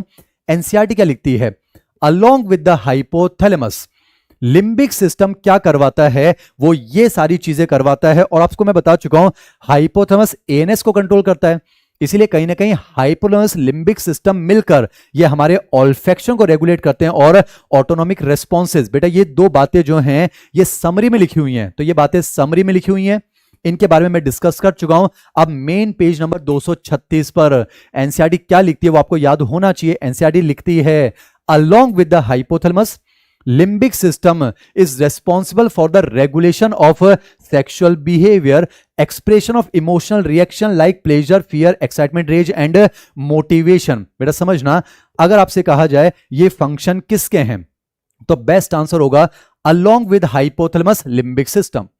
पर अगर ये भी आ जाए क्या ये लिम्बिक सिस्टम के फंक्शन हैं तो सही मानना है, पर अगर ये आ जाए कि ये हाइपोथैलेमस के फंक्शन हैं तो नहीं बच्चों, हाइपोथैलेमस के फंक्शन तो बेताब हैं। आप ध्यान रखिएगा, दो एनसीईआरटी ने समरी में लिखे, और बाकी के ये जो फंक्शन बेटा ये जो है पेज नंबर 236 पर लिखे हैं, तो ध्यान से सुनिएगा, ये hypothalamus along with limbic system के फंक्शन है, या फिर इंडिविजुअली इनको हम लिम्बिक सिस्टम का फंक्शन कंसीडर कर सकते हैं। अब बेटा जी कम से कम ये ऊपर वाले आपको याद होने चाहिए। मैं आपको समझाता हूं, जैसे कि बेटा हाइपोथैलेमस हमारे सेक्सुअल बिहेवियर को रेगुलेट करता है। याद करो, बिहेवियर एंड इमोशन, उसमें एक सेक्सुअल बिहेवियर होता है, और हमारा नॉर्मल सेक्सुअल बिहेवियर क्या है बच्चों? एंडोक्राइन में आपके सामने एक वर्ड आएगा बच्चों, लिबिडो। लिबिडो का मतलब होता है नॉर्मल सेक्सुअल डिजायर, एक नॉर्मल सेक्सुअल बिहेवियर। और नॉर्मल सेक्सुअल बिहेवियर क्या कहता है? ऑपोजिट सेक्स की तरफ अट्रैक्शन। बेटा मेल जो है वो फीमेल की तरफ अट्रैक्शन शो करते हैं, फीमेल जो है वो मेल की तरफ अट्रैक्शन शो करते हैं। और बेटा ये hypothalamus along with limbic system का फंक्शन है। थोड़ा सा अगर मैं आपको एंडोक्राइन समझाऊं, हमारा जो सेक्सुअल बिहेवियर है बेटा वो सेक्स हार्मोन पर डिपेंड करता है, टेस्टोस्टेरोन और एस्ट्रोजन। ये निकलते हैं बेटा गोनेट से। गोनेट से इनको निकालने के लिए एंटीरियर पिट्यूटरी से आते हैं गोनेडोट्रोपिन्स, एफएसएच और एलएच, और उनको वहां से निकालने के लिए हाइपोथैलेमस से आता है बेटा जी जीएनआरएच। तो आपने देखा हाइपोथैलेमस जीएनआरएच बनाता है, तो एंटीरियर पिट्यूटरी एफएसएच एलएच बनाता है, तो हमारे गोनेट्स टेस्टोस्टेरोन और एस्ट्रोजन बनाते हैं, और इन्हीं पर तो आपका सेक्सुअल बिहेवियर डिपेंड करता है। तभी तो एनसीईआरटी लिखती है limbic system along with hypothalamus, ये हमारे सेक्सुअल बिहेवियर को रेगुलेट करता है। फिर एनसीईआरटी ने ये लिखा है बेटा, लिम्बिक सिस्टम हाइपोथैलेमस के साथ मिलकर, मैं फिर दोहराता हूं, पढ़ना ज्यादा नहीं है, समझना ज्यादा है। एनसीईआरटी क्या लिखती है? लिम्बिक सिस्टम हाइपोथैलेमस के साथ मिलकर हमारे इमोशनल रिएक्शंस को एक्सप्रेस करवाता है। बेटा इमोशंस का होना एक अलग बात है, इमोशंस का होना अलग बात है, और उनको एक्सप्रेस करना एक अलग बात है। जैसे एनसीईआरटी ने 4 इमोशन लिखे हैं, प्लेजर यानी खुशी, फियर यानी कि डर, एक्साइटमेंट यानी कि उत्तेजना, और रेज यानी कि गुस्सा। तो बेटा समझो ये 4 इमोशन जो चेहरे पर एक्सप्रेस होते हैं, ये एक्सप्रेस कौन करवाता है बच्चों? Limbic system. जैसे याद करो, गुस्सा पैदा कौन करता है? एमिगडाला। जैसे डर पैदा कौन करता है? एमिगडाला। एक मां अपने बच्चे के लिए प्यार महसूस करती है, हाइपोथैलेमस, ऑक्सीटोसिन। पर इन इमोशंस को एक्सप्रेस कौन करवाता है? Limbic system. बेटा चेहरा देखकर बता सकते हैं, और यार इसका नीट का एग्जाम बहुत अच्छा गया दिखता है, बड़ा खुश खुश लग रहा है, अरे यार ये तो बहुत ही डरा हुआ लग रहा है, लगता है पापा ने इसकी चोरी पकड़ ली है, और यार नहीं नहीं नहीं बहुत ही गुस्से में लग रहा है, इसके पास नहीं जाना चाहिए, आज तो ये हमारी पिटाई कर देगा। तो आपने देखा ये सारे एक्सप्रेशन जो हैं, ये सारे इमोशंस जो आप एक्सप्रेस कर पा रहे हो, ये किसकी वजह से? बेटा लिम्बिक सिस्टम। एक और चीज याद रखना, मोटिवेशन। बेटा एनसीईआरटी समझाने की कोशिश कर रहा हूं, बच्चा मेडिकल कॉलेज में आपको समझाएंगे कि लिम्बिक सिस्टम हमारे अंदर मोटिवेशन भी पैदा करता है। जैसे कि एक मोटिवेशन होता है बेटा रिवार्ड बेस्ड मोटिवेशन। पढ़ना एक पेज है, पर एम्स दिल्ली के हिसाब से पढ़ना। सुनना बेटा, एक हमारे अंदर मोटिवेशन जो आता है वो होता है बेटा रिवार्ड बेस्ड मोटिवेशन। इसका मतलब ये हुआ पुरस्कार की चाहत में हम मोटिवेशन महसूस करते हैं। जैसे कि हर दिन आप जो है ऑनलाइन क्लास अटेंड करने के लिए सिंसियरिटी के साथ बैठ जाते हैं, हम तो ये मानकर चल रहे हैं हर दिन आप अपनी पढ़ाई कर रहे हैं, आप बहुत सारी खुशियों को सेक्रीफाइस कर रहे हैं, तैयारी कर रहे हैं। बेटा इतना मोटिवेशन आप ला पा रहे हैं, ये इतना मोटिवेशन कौन पैदा करता है? Limbic system. और ये क्यों हो रहा है? क्योंकि बदले में आपको एक रिवार्ड नजर आता है, मेडिकल कॉलेज। तो आपने देखा बेटा रिवार्ड की चाहत में, पुरस्कार की चाहत में, ये जो आपके अंदर मोटिवेशन पैदा होता है, ये कौन पैदा करता है? बेटा लिम्बिक सिस्टम। तो बस याद रखेंगे सेरिब्रल हेमिस्फीयर के इनर पार्ट पर बहुत डीपली एसोसिएटेड स्ट्रक्चर होते हैं, जैसे एमिगडाला हो गया, हिप्पोकैम्पस हो गया, ये मिलकर एक सिस्टम बनाते हैं जिसे लिम्बिक सिस्टम कहते हैं। और limbic system along with hypothalamus ये सभी फंक्शंस कंट्रोल करता है। ये दो तो बेटा समरी में लिखे हुए हैं, कम से कम आगे वाले आपको याद होने चाहिए, मेन एग्जाम का क्वेश्चन होना चाहिए। एक बार ऑब्जर्व कर लीजिए।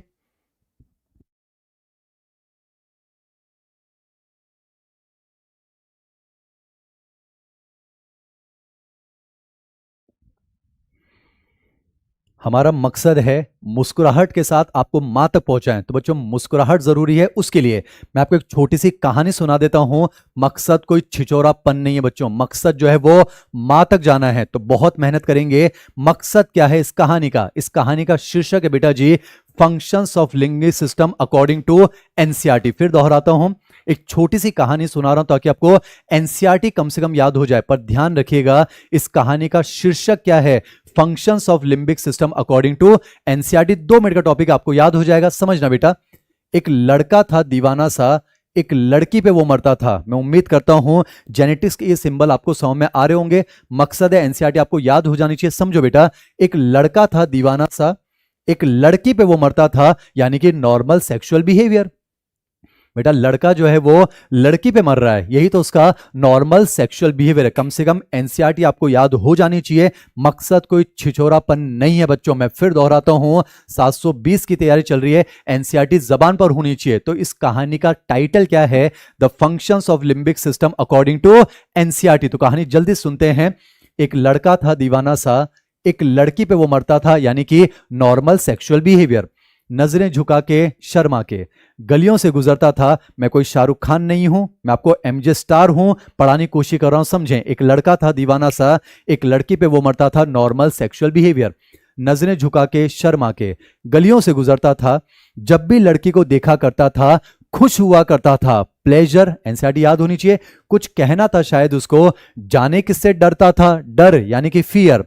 बच्चों मुस्कुराहट तो आ रही है, पर उसको सिलेक्शन वाली मुस्कुराहट में बदलने की कोशिश कर रहे हैं। सुने, एक लड़का था दीवाना सा, एक लड़की पे वो मरता था, नॉर्मल सेक्सुअल बिहेवियर। नजरें झुका के शर्मा के गलियों से गुजरता था। जब भी लड़की को देखा करता था खुश होता था। प्लेजर, कुछ कहना था शायद उसको। जाने किससे डरता था? फियर। और एक चीज समझे बच्चों, अगर लड़का किसी लड़की से कुछ कहने से डर रहा है, या फिर लड़की किसी लड़के से कुछ कहने से डर रही है, तो अच्छी बात है ना बच्चों। कोई डिस्ट्रैक्शन नहीं होगा, आराम से पढ़ाई होगी, मां तक जाएंगे, सेलेक्ट हो जाएंगे। पर यहीं पर एंट्री होती है दोस्तों की। मैं आपको बता दूं बच्चों, दोस्त एक ऐसी प्रजाति है जो खुद नहीं पढ़ती है, अपने दोस्त को नहीं पढ़ने देती है। तो वो यहां पर उस डरते हुए दोस्त को मोटिवेट करने आते हैं। क्या करते हैं बेटा? मोटिवेशन, भयंकर मोटिवेट करते हैं। भाई तू डर क्यों रहा है? तो दिल खोलकर जो है भाभी को प्रपोज कर। बोलने का तरीका देखिए, भयंकर तरीके से मोटिवेट कर देते हैं। लड़का मोटिवेट हो जाता है, दिल की बात सुना देता है, और कमाल की बात देखिए, प्रपोजल एक्सेप्ट हो गया है। तो अब उस जीवन में जो बेरंग जीवन चल रहा था उसमें रोमांच आ जाता है, एक्साइटमेंट। पर मैं आपको सच बता रहा हूं बच्चों, उस लड़के के प्यार को किसी की नजर लग गई है। वो लड़की जो है बेवफा निकली है। लड़कियों को गलत नहीं लेना है, कहानी में आप किरदार बदल सकते हैं। हाँ बच्चों, लड़की बेवफा निकली, और जैसे ये बात लड़के को पता चली वो तो आग बबूला हो गया। भयंकर गुस्सा आया है, रेज हो गया है। समझो, उसने रिश्ता तोड़ दिया, कहानी खत्म। फालतू में एक्स्ट्रा क्यों घसीटेंगे? जब एनसीईआरटी के एग्जाम्पल खत्म तो कहानी खत्म। तो याद रखेंगे, एक लड़का था दीवाना सा, एक लड़की पे वो मरता था, नॉर्मल सेक्सुअल बिहेवियर। लड़की को देखता था खुश होता था, प्लेजर। कुछ कहना था उसको, पर डरता था, फियर। दोस्तों ने मोटिवेट कर दिया, प्रपोजल एक्सेप्ट हुआ, तो जीवन में एक्साइटमेंट आ गया। लास्ट में बेवफाई फिगर से गुस्सा आ चुका है और रिश्ता टूट गया है। कहानी यहीं पर खत्म होती है। तो बच्चों इसी के साथ कंप्लीट होता है हमारा फोर ब्रेन। अब हमें पढ़ना है मिड ब्रेन, फिर हम पढ़ेंगे हाइंड ब्रेन। तो मैं आपको 1 मिनट का समय दे रहा हूं, एनसीईआरटी से एक बार आप फोर ब्रेन को रिवाइज कर लीजिए।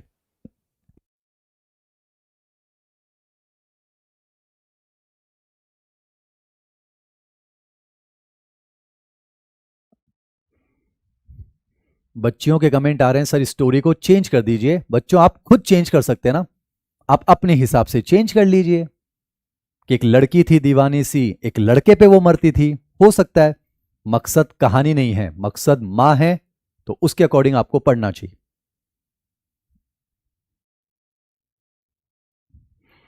अभी बच्चों फोर ब्रेन कंप्लीट हुआ है, अब हमें मिड ब्रेन पढ़ना है और हमें हाइंड ब्रेन पढ़ना है। तो अब मैं आपके सामने पेश करता हूं मिड ब्रेन। ध्यान सुनना, पहले आप मिड ब्रेन की पोजीशन समझें। Mid brain is a small contracted part of the brain, जो कि फोर ब्रेन और हाइंड ब्रेन के बीच में होता है। बेटा अगर मिड ब्रेन की पोजीशन देखी जाए, यह हमारे मस्तिष्क का एक बहुत ही छोटा सिकुड़ा हुआ भाग होता है, जो कि फोर ब्रेन और हाइंड ब्रेन के बीच में होता है। पर अगर एग्जैक्ट चीज बताऊं बच्चों, एग्जैक्ट चीज बताऊं, फोर ब्रेन में भी थैलेमस हाइपोथैलेमस के तो नीचे, और हाइंड ब्रेन में पॉन्स के ऊपर होता है। That's it. तो अगर आप जो है मिड ब्रेन की पोजीशन कही जाए, वापस बोल रहा हूं, mid brain is a small contracted part of the brain.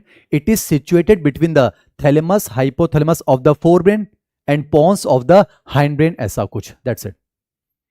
अब याद करो बच्चों, मिड ब्रेन में दो चीजें होती है, क्रूरा सेरिब्राई एंड ऑप्टिक लोब्स। तो डिस्कस करते हैं। अब ध्यान से देखिए बेटा, मिड ब्रेन के एंटीरियर साइड पर, मिड ब्रेन के, समझो ये मेरा ब्रेन है बेटा, तो ये एंटीरियर है, ये पोस्टीरियर है।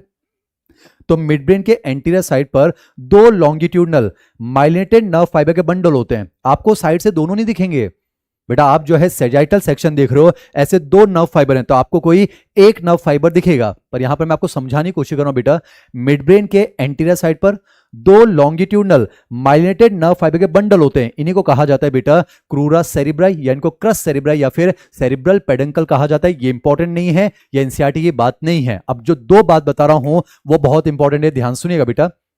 मिड ब्रेन के बिल्कुल बीचों बीच आप देख पा रहे हैं एक कैनाल गुजरती है बेटा, उस कैनाल को कहा जाता है सेरिब्रल एक्विडक्ट या फिर उसको एक्विडक्ट ऑफ सिल्वियस कहा जाता है। ये याद होना चाहिए, वेरी इंपॉर्टेंट, एनसीईआरटी में लिखा हुआ है बच्चों।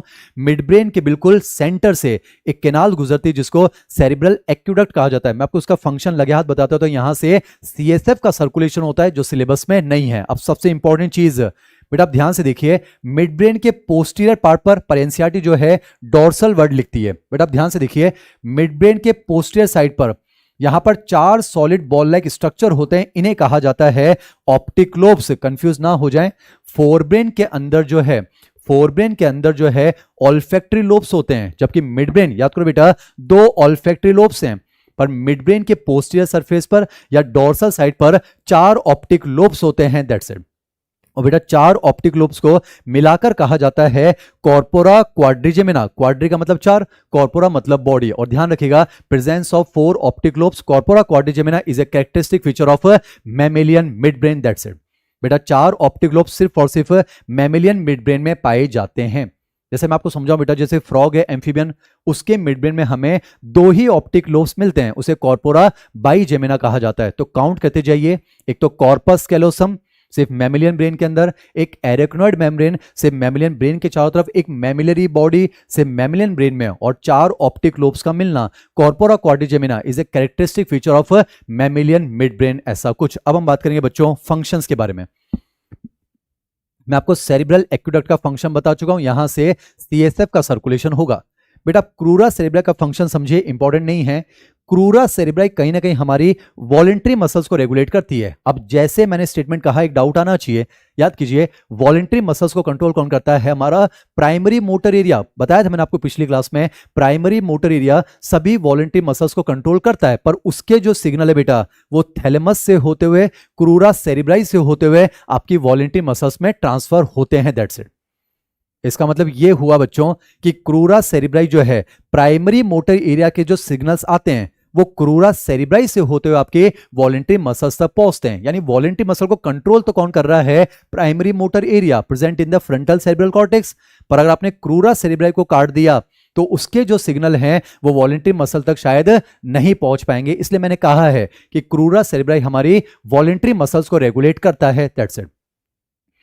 बाकी बेटा अगर मैं आपको बताऊं, ऑप्टिक लोब्स आप देख पा रहे हैं, वन पेयर तो सुपीरियर है, वन पेयर इंफीरियर। ये बात मॉड्यूल में लिखी हुई है कि जो ऊपर वाले ना बेटा सुपीरियर ऑप्टिक लोब्स, ये आपके प्यूपिलरी लाइट रिफ्लेक्स को कंट्रोल करते हैं। जैसे रोशनी तेज होती है प्यूपिल कंस्ट्रिक्ट हो जाता है, और रोशनी ज्यादा होती है, रोशनी तेज होती है प्यूपिल कंस्ट्रिक्ट हो जाता है, और रोशनी कम होती है तो प्यूपिल डायलेट हो जाता है। ये बेटा हमारा प्यूपिलरी लाइट रिफ्लेक्स है, controlled by superior optic lobes. और जो इंफीरियर ऑप्टिक लोब्स बेटा ये साउंड रिफ्लेक्स को कंट्रोल करते हैं। कई बार जो है हम तेज आवाज की वजह से अचानक से चौंक जाते हैं, ये जो आपके साउंड रिफ्लेक्स हैं ये कौन कंट्रोल करते हैं? Inferior to optic lobes, that's it. पर हमें ये ध्यान नहीं रखना है, हमें क्या याद रखना है? एनसीईआरटी का स्टेटमेंट, एम्स 2015 का सवाल था, वो स्टेटमेंट क्या है बेटा? मिड ब्रेन की बात कर रहा हूं, mid brain receives and integrates. आपको एनसीईआरटी याद होनी चाहिए बेटा। Mid brain receives and integrates visual, tactile and auditory inputs. Very important, ये लाइन याद होनी चाहिए बेटा। एनसीईआरटी में लिखा हुआ है mid brain receives and integrates visual, tactile and auditory inputs. बेटा विजुअल को आप जो है सुपीरियर ऑप्टिक लोब से रिलेट कर सकते हो, प्यूपिलरी रिफ्लेक्स। ऑडिटरी को आप जो है इंफीरियर ऑप्टिक लोब से रिप्रेजेंट कर सकते हो। और टैक्टाइल का मतलब होता है टच। जैसे समझो यहां अगर वॉलेंट्री मसल पर टच किया तो ये सिग्नल जो है हमारे सोमेस्थेटिक एरिया तक क्रूरा सेरिब्राई से होते हुए जाएगा। तो अब याद रखेंगे NCERT line, the mid brain receives and integrates visual, tactile and auditory inputs. AIIMS 2015 का सवाल। This is the end of mid brain. थोड़ा एक बार ऑब्जर्व कर लीजिए। एक बच्चा लिख रहा है कि सर आप न्यूरो सेक्रेटरी सेल भूल गए हैं। भूला नहीं हूं बच्चों, वो हम पढ़ेंगे एंडोक्राइन सिस्टम में। मैं बोल चुका हूं हाइपोथैलेमस दो टाइप के हार्मोन बनाता है, रिलीजिंग हार्मोन और इनहिबिटिंग हार्मोन। किसको कंट्रोल करने के लिए? पिट्यूटरी ग्लैंड को। और हाइपोथैलेमस हार्मोन बनाता है, मतलब न्यूरॉन हार्मोन बनाते हैं। न्यूरॉन क्या है? सेल है। तो हाइपोथैलेमस की न्यूरॉन जो कि सेल हैं वो सिक्रीशन करने लग जाते हैं हॉर्मोन्स के, उन्हीं को कहा जाता है न्यूरोसेक्रेटरी सेल। बच्चों मिड ब्रेन हो चुका है, अब हम बात करेंगे हाइंड ब्रेन के बारे में। थोड़ा सा आप ऑब्जर्व कर लीजिए।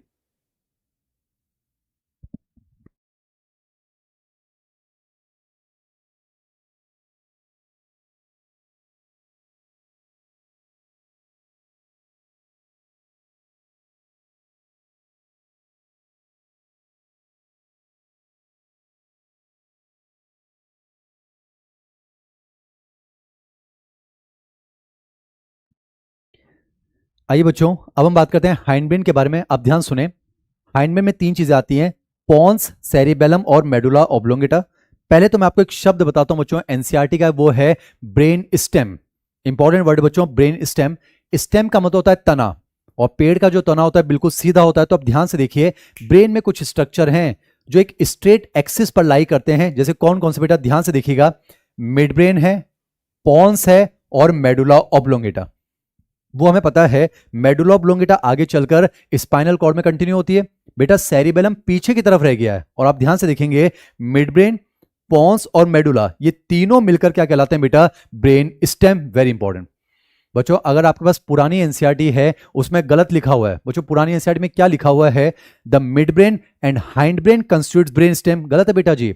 अरे ब्रेन स्टेम में मिड ब्रेन तो है, पर पूरा हाइंड ब्रेन थोड़ी ना है, सिर्फ पॉन्स और मेडुला है। सेरिबेलम जो है वो ब्रेन स्टेम का पार्ट नहीं है। तो अगर आपके पास पुरानी एनसीईआरटी उसमें गलत लिखा हुआ बच्चों, उसमें ये लिखा हुआ है mid brain and hind brain constitutes the brain stem, सरासर गलत है। नई एनसीईआरटी में सही हो चुका है। नई एनसीईआरटी में लिखा हुआ है three major parts of the brain, that is mid brain, pons and medulla constitutes brain stem. ये पता होना चाहिए। अब हमें तीन स्ट्रक्चर पढ़ने बच्चों, पॉन्स, सेरिबेलम और मेडुला ऑब्लोंगेटा। आइए वन बाय वन डिस्कस करते हैं। पहले बात करते हैं पॉन्स। अगर हम पॉन्स की पोजीशन की बात करें, आप देख पा रहे हैं मिड ब्रेन के तो नीचे और हाइंड ब्रेन की मेडुला के ऊपर। That's it. एक छोटा सा पार्ट होता है जिसे पॉन्स कहा जाता है। खत्म बच्चों। पॉन्स की पोजीशन सामने आ गई आपको, मिड ब्रेन के नीचे और मेडुला के ऊपर। That's it. अब अगर हम पॉन्स के फंक्शन की बात करें, एक फंक्शन जो बेटा breathing and exchange of gases में आता है, वो नीट का क्वेश्चन भी था, वो फिलहाल बस बोल देता हूं। पॉन्स में पाया जाता है न्यूमोटेक्सिक सेंटर। नीट का क्वेश्चन बस यही था बच्चों, न्यूमोटेक्सिक सेंटर कहां मिलता है? आंसर था पॉन्स। इसके बारे में हम breathing and exchange of gases में डिस्कस करेंगे, जिसको switch off point of inspiration कहा जाता है। वो आपकी रेस्पिरेशन की रिदम को रेगुलेट करने में हेल्प करता है। फिलहाल नर्वस सिस्टम पढ़ा रहा हूं, तो ध्यान सुना बच्चों। बेटा जो पॉन्स वर्ड होता है ना, पॉन्स, पॉन्स वर्ड का मतलब ही होता है ब्रिज। बेटा पॉन्स शब्द का मतलब होता है ब्रिज, यानी सेतु, और ब्रिज का काम होता है चीजों को जोड़ना। तो पॉन्स क्या करता है? एनसीईआरटी में लिखा हुआ है pons consist of fibre tracts which connects different parts of the brain. जैसे मैं आपको समझाता हूं बेटा, पॉन्स से दो टाइप के नर्व फाइबर्स निकलते हैं, एक लॉन्गिट्यूडनल नर्व फाइबर और एक होते हैं बेटा ट्रांसवर्स नर्व फाइबर। तो आप देख पा रहे हैं ट्रांसवर्स नर्व फाइबर तो पॉन्स और सेरिबेलम को जोड़ता है, जबकि लॉन्गिट्यूडनल नर्व फाइबर बेटा मेडुला से होते हुए, पॉन्स से होते हुए, मिड ब्रेन से होते हुए, थैलेमस से होते हुए सेरिब्रम को जोड़ता है। That's it. तो एनसीईआरटी की लाइन है बच्चों कि pons consist of fibre tracts which interconnects different parts of the brain. This is the end of pons. अब बच्चों दो स्ट्रक्चर पढ़ने हैं, सेरिबेलम और मेडुला ऑब्लोंगेटा। पहले बात करते हैं सेरिबेलम के बारे में। ध्यान सुनना बेटा, अगर आप इस मॉडल में देखो, अगर आप इस मॉडल में देख पा रहे होंगे, मैं इसको ऐसे घुमा देता हूं बच्चों, तो ये जो आपको पीछे दो स्ट्रक्चर दिख रहे हैं बेटा, ये क्या है? ये सेरिबेलम है। क्या है बेटा? ये सेरिबेलम है। सेरिबेलम में दो बड़े बड़े लोब हैं। आपको यहां पर एक लोब दिख रहा है, रीजन क्योंकि आप तो डायग्राम ऐसे देख रहे हो ना बच्चों। एक काम करते हैं, सेरिबेलम को मैं पिक कर लेता हूं, प्लीज समझना। ये रहा बच्चों सेरिबेलम। अगर इसको ऐसे दिखाऊं, यहां पर ऐसे है, इसको मैंने ऐसे निकाला तो दो बड़े बड़े लोब हैं, पर आप तो साइड से देख रहे हो बेटा ऐसे, तो आपको एक बड़ा सा लोब जो है यहां दिख रहा है, तो ये व्यू अलग है। अब जरा सा सेरिबेलम के बारे में डिस्कस करते हैं, इसको आप ध्यान से सुनिएगा। सेरिबेलम के बारे में डिस्कस करते हैं बेटा। पहले मैं सेरिबेलम के स्ट्रक्चर के बारे में बात कर रहा हूं, इसको ध्यान सुनिएगा। अगर आप ध्यान से देखें बेटा, जो सेरिबेलम है उसमें भी दो बड़े बड़े लोब हैं, एक ये रहा और एक ये रहा। बेटा सेरिबेलम में भी दो बड़े बड़े लोब हैं, इन्हें लेटरल लोब्स कहा जाता है या फिर इनको सेरिबेलर हेमिस्फीयर। ये एनसीईआरटी का पॉइंट नहीं है, समझने की कोशिश करना। बेटा समझो, सेरिबेलम में इस तरह से दो बड़े बड़े लोब होते हैं, इन्हें कहा जा सकता है सेरिबेलर हेमिस्फीयर। जैसे सेरिब्रम में सेरिब्रल हेमिस्फीयर, सेरिबेलम के अंदर होगा cerebellar hemisphere. Same to same बच्चों, पर डिफरेंस ये है, यहां पर एक और छोटा सा लोब होता है जो बीच में कॉमन होता है, इसे वर्मिस कहते हैं। ये इंपॉर्टेंट नहीं है बच्चों, पर इंपॉर्टेंट चीज क्या है वो सुनना, ये एनसीईआरटी में नहीं है। जिस तरह से सेरिब्रम का outer most part cerebral cortex होता है ना बच्चों, उसी तरह से सेरिबेलम का जो आउटर मोस्ट पार्ट है ये क्या कहलाएगा, सेरिबेलर कॉर्टेक्स। और याद कीजिए सेम अरेंजमेंट है बेटा, जैसे सेरिब्रल कॉर्टेक्स ग्रे मैटर है, सेरिबेलर कॉर्टेक्स भी क्या होता है, ग्रे मैटर होता है। और ग्रे मैटर का मतलब क्या है, सेल बॉडीज यहां पर हाईली कंसंट्रेटेड होती हैं। तो मैं कुछ इस तरह से बना देता हूं बेटा, ये सेरिबेलम का कॉर्टेक्स है, इसको सेरिबेलर कॉर्टेक्स कहेंगे ना। तो जो सेरिबेलर कॉर्टेक्स है ये भी बच्चों ग्रे मैटर होता है। ग्रे मैटर मतलब ग्रे कलर का है। ग्रे कलर का क्यों है, क्योंकि यहां पर भी सेल बॉडीज जो है वो भारी मात्रा में होती हैं। जब मैं कह रहा हूं भारी मात्रा में, इसका मतलब यहां पर न्यूरॉन्स भी भारी मात्रा में होते हैं। बेटा समझें, हमारे मैक्सिमम जो न्यूरॉन्स होते हैं ब्रेन के वो सेरिब्रम में होते हैं।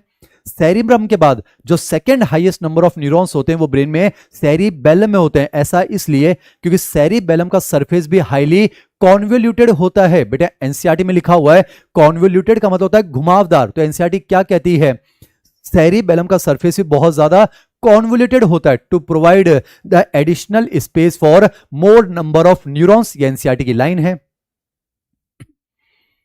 बेटा समझें, जिस तरह से सेरिब्रम में फोल्ड्स होते हैं ना बेटा, सेरिबेलर कॉर्टेक्स में भी ऐसे फोल्ड्स होते हैं। तो हम कह सकते हैं ना, एनसीईआरटी कहती है सेरिबेलम का सरफेस भी बहुत ज्यादा कॉन्वोल्यूटेड होता है जो एडिशनल स्पेस प्रोवाइड करता है for additional number of neurons. ये पता होना चाहिए। अब एक पॉइंट बता रहा हूं बच्चों, जिस तरह से सेरिब्रम ग्रे मैटर बाहर से अंदर व्हाइट मैटर, बेटा सेरिबेलम में भी अरेंजमेंट सेम होता है। ये बाहर ग्रे मैटर और अंदर व्हाइट मैटर है। मान लो अंदर व्हाइट मैटर, बस फर्क इतना है जो अंदर का व्हाइट मैटर है, ध्यान से देखो, वो ग्रे में प्रोजेक्ट हो गया। बेटा जो व्हाइट मैटर है देखो वो ग्रे में प्रोजेक्ट हो रहा है कुछ इस तरह से। व्हाइट मैटर जो है बेटा जी वो ग्रे में प्रोजेक्ट हो रहा है। तो ये जो व्हाइट मैटर ग्रे में प्रोजेक्ट हुआ, इनको देखकर ऐसा लगता है जैसे किसी ट्री की ब्रांचेस हैं। तो बेटा इन्हें कहा जाता है आर्बर विटे। क्या कहते हैं, आर्बर विटे। विटे का मतलब होता है लाइफ, आर्बर का मतलब होता है ट्री। जो रात में एक्टिव होते हैं नॉकटर्नल, जो पेड़ पर रहते हैं उन्हें आर्बोरियल कहते हैं। तो बेटा आर्बर विटे को कहा जाता है ट्री ऑफ लाइफ। एनसीईआरटी का नहीं है, पर अगर बाई चांस अगर आ जाता है कि आर्बर विटे क्या है, तो सेरिबेलम का white matter projected into the grey matter. अगर ये आ जाता है आर्बर विटे जो स्ट्रक्चर है वो ब्रेन के किस स्ट्रक्चर में पाया जाता है, तो आंसर जाएगा सेरिबेलम। That's it. कम से कम एनसीईआरटी याद रखेंगे, सेरिबेलम का जो सरफेस है वो भी बहुत ज्यादा कॉन्वोल्यूटेड होता है to provide additional space for additional number of neurons. अब हम बात करेंगे बच्चों सेरिबेलम के फंक्शन के बारे में। बेटा इसको ध्यान से सुनिएगा, दो शब्द हैं, एक है सेरिब्रम और एक होता है सेरिबेलम। दोनों मिलते जुलते हैं, तो यही कंफ्यूजन सबसे ज्यादा करवाते हैं। एक एक शब्द समझाऊंगा, ध्यान सुनिए बेटा। दो शब्द हैं, एक सेरिब्रम और सेरिबेलम। ध्यान सुनना, दोनों का जो रिलेशन है बेटा जी वो वॉलेंट्री मसल से या फिर कह दो वॉलेंट्री मूवमेंट से है। वेरी इंपॉर्टेंट, मैं इनवॉलेंट्री की बात नहीं कर रहा हूं बच्चों।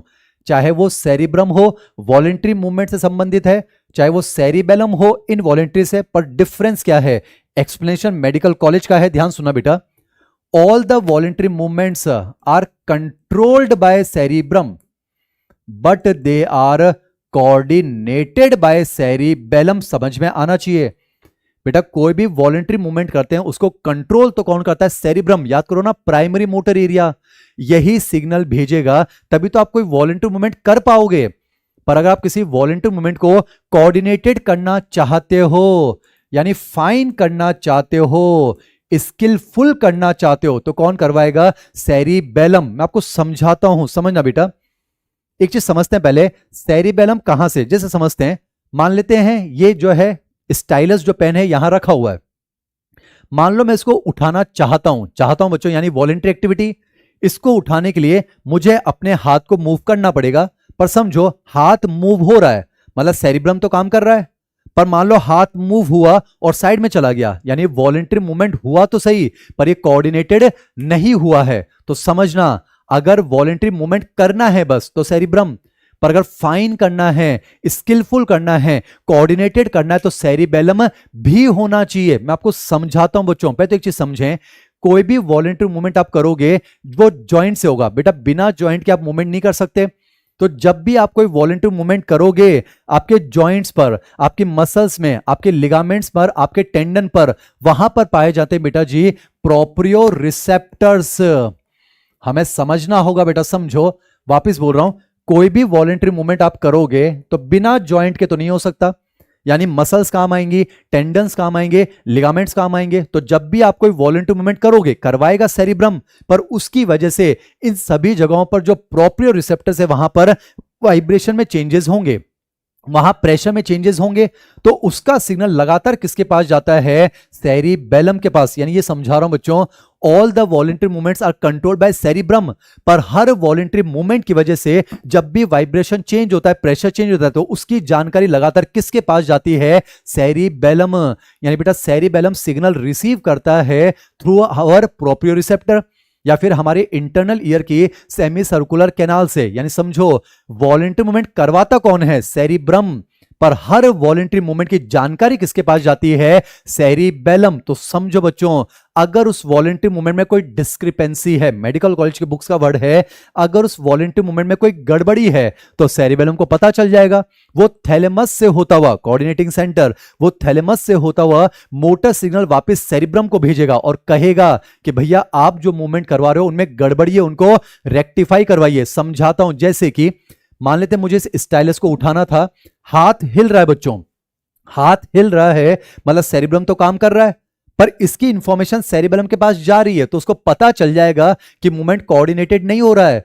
वो फिर से सेरिब्रम को मैसेज भेजेगा, प्राइमरी मोटर एरिया को मैसेज भेजेगा और वो इस वॉलेंटरी मूवमेंट को सही करवा देगा। तो आपने देखा, all the voluntary movements are controlled by cerebrum but they are coordinated by cerebellum. और मुझे बस इतना बता दीजिए, अगर आपको अपनी बॉडी को बैलेंस रखना है, पोस्चर को मेंटेन करना है, तो सिर्फ वॉलेंटरी मूवमेंट होना चाहिए या फिर कोऑर्डिनेटेड होना चाहिए? तो आपका जवाब होगा बेटा सिर्फ सेरिब्रम काम करेगा तो आप चल सकोगे, पर अगर आपको बैलेंस में चलना है तो आपका मूवमेंट कोऑर्डिनेटेड होना चाहिए। इसीलिए तो कहा जाता है बॉडी बैलेंस के लिए, बॉडी बैलेंस के लिए या फिर बॉडी के पोस्चर को कौन मेंटेन करता है बेटा? Cerebellum. Cerebellum, bellum bellum, body balance, very important, ये याद होना चाहिए। अब यहां पर मैं आपको एक कंसेप्ट समझाता हूं बच्चों, एल्कोहल का कंसेप्ट है, एग्जाम में पूछा जा चुका है। जब कोई इंसान एल्कोहल का कंजम्पशन करता है तो first affected part of the brain is cerebrum. Exam में ध्यान से पढ़िएगा, बॉडी में मोस्ट अफेक्टेड पार्ट तो लीवर है बच्चों, मैं ब्रेन की बात कर रहा हूं, समझें। जब कोई एल्कोहल का कंजम्पशन करता है तो first affected part of the brain is cerebrum, पर जब एक्सेसिव एल्कोहल का कंजम्पशन हो जाता है तो most affected part of the brain is cerebellum. यानी बेटा समझो, अगर थोड़ी मात्रा में एल्कोहल कंज्यूम किया जाए तो सेरिब्रम अफेक्ट होता है, पर अगर ज्यादा एल्कोहल का कंजम्पशन हो गया तो बैडली अफेक्ट, मोस्टली अफेक्ट कौन हो जाता है? सेरिबेलम। तभी तो बच्चों, जब कोई इंसान एक्सेसिव एल्कोहल कंजम्पशन करता है और वो ये सोचता है कि चलो मुझे उठना चाहिए, घर जाना चाहिए, तो वो चलेगा तो सही बेटा, पैर हिल रहे हैं, इसका मतलब सेरिब्रम तो काम कर रहा है। अगर सेरिब्रम काम नहीं करेगा तो मर जाए तो पैर नहीं हिला सकता क्योंकि वॉलेंटरी मसल है, पर वो चल तो रहा है, गड़बड़ी हो रही है, उस गड़बड़ी का मैसेज सेरिबेलम के पास जा रहा है, पर सेरिबेलम तो अफेक्ट हो चुका है, सेरिबेलम जो है वो अफेक्ट हो चुका है, तो वो उन वॉलेंटरी मूवमेंट्स को कोऑर्डिनेट नहीं कर पाएगा, रेक्टिफाई नहीं करवा पाएगा, सही नहीं करवा पाएगा, और एक्सेसिव एल्कोहल की वजह से वो इंसान लड़खड़ाकर गिर जाएगा, उसका बैलेंस बिगड़ जाएगा। तो ध्यान रखिएगा, एल्कोहल की वजह से the first affected part of the brain is cerebrum but the most affected part of the brain is cerebellum, ये पता होना चाहिए। एक और पॉइंट मैं आपको समझाता हूं बच्चों, ध्यान सुनिएगा। वॉलेंटरी मसल का, ऐसे लिख रहा हूं, वॉलेंटरी मसल का वॉलेंटरी रेगुलेशन, इसको ध्यान समझें, वॉलेंटरी मसल का वॉलेंटरी रेगुलेशन करता है सेरिब्रम, पर बेटा जी वॉलेंटरी मसल का इनवॉलेंटरी रेगुलेशन, वॉलेंट्री मसल का इनवॉलेंट्री रेगुलेशन कौन करवाता है बेटा जी? सेरिबेलम। मैं आपको समझा रहा हूं, वॉलेंट्री मसल का वॉलेंट्री कंट्रोल सेरिब्रम करवाता है, पर वॉलेंट्री मसल का इनवॉलेंट्री रेगुलेशन सेरिबेलम करवाता है। मैं आपको ये एग्जांपल समझाता हूं। जैसे कि बच्चों याद कीजिए, मैं आपको बहुत साल पहले ले चलता हूं, जब पापा ने साइकिल चलाना सिखाया होगा, आपको याद भी नहीं होगा, मैं अपनी बिटिया को सिखा रहा हूं तो वो दिन ताजा हो पा रहे हैं। समझे बच्चों? याद कीजिए, पापा आपके लिए 4 पहियों वाली साइकिल लेकर आए होंगे, 2 बड़े पहिए और 2 छोटे पहिए। समझिए बेटा, आपको साइकिल चलाना सिखाया जा रहा है कि बेटा इस सीट पर बैठो, इसको हैंडल कहते हैं, इनको पैडल कहते हैं। और समझो, पापा ने कहा आपको अपने पैरों से इन पैडल्स को मूव करना है।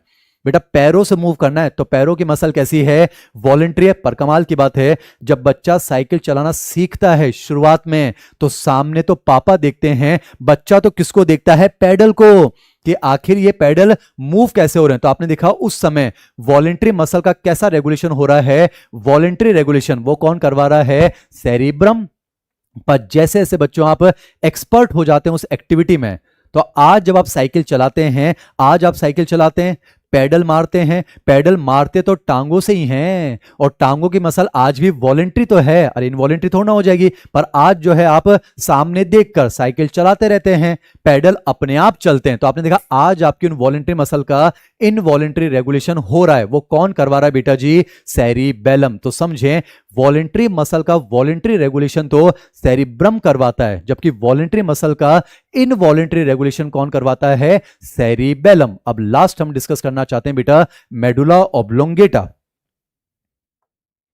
अगर मैं आपको मेडुला ऑब्लोंगेटा की पोजीशन की बात करूं बेटा, तो ब्रेन का बिल्कुल लास्ट पार्ट, हाइंड ब्रेन का बिल्कुल लास्ट पार्ट, एक सिलेंड्रिकल इलोंगेटेड ट्यूबुलर स्ट्रक्चर होता है, इसको मेडुला ऑब्लोंगेटा कहा जाता है। और यही मेडुला ऑब्लोंगेटा आगे चलकर किस में कंटिन्यू हो जाती है बेटा? स्पाइनल कॉर्ड में। मेडुला के लिए बस आपको याद रखना है, मेडुला के लिए आपको याद रखना है इनवॉलेंट्री एक्टिविटीज। बेटा मेडुला ऑब्लोंगेटा के लिए आपको याद रखना है, ये हमारी इनवॉलेंट्री एक्टिविटी को रेगुलेट करता है।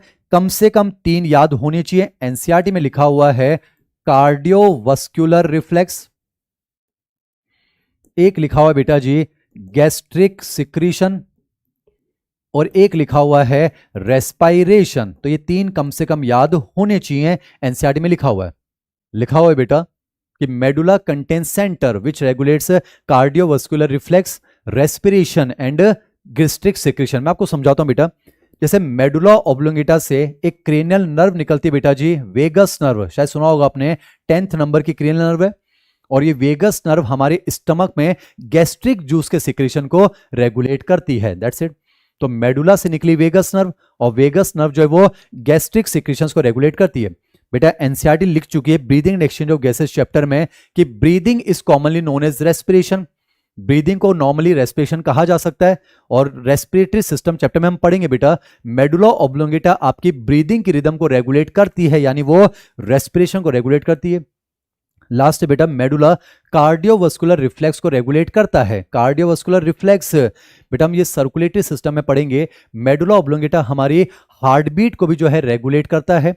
और बेटा मेडुला ऑब्लोंगेटा में वैसो मोटर सेंटर मिलते हैं, जो कि हमारी ब्लड वेसल के डायलेशन और कंस्ट्रिक्शन को रेगुलेट करता है, यानी वो ब्लड फ्लो को रेगुलेट कर सकता है, ब्लड प्रेशर को रेगुलेट कर सकता है, यानी वस्कुलर एक्टिविटीज को रेगुलेट कर सकता है। तो कम से कम एनसीईआरटी याद होनी चाहिए बच्चों कि medulla oblongata control centre which control cardiovascular reflex, gastric secretion and respiration. तो ये वाला पॉइंट हो गया। बेटा मैं आपको एक चीज समझा दूं, जितने भी हमारे रिफ्लेक्स सेक्शन होते हैं वो सारे के सारे इनवॉलेंट्री होते हैं।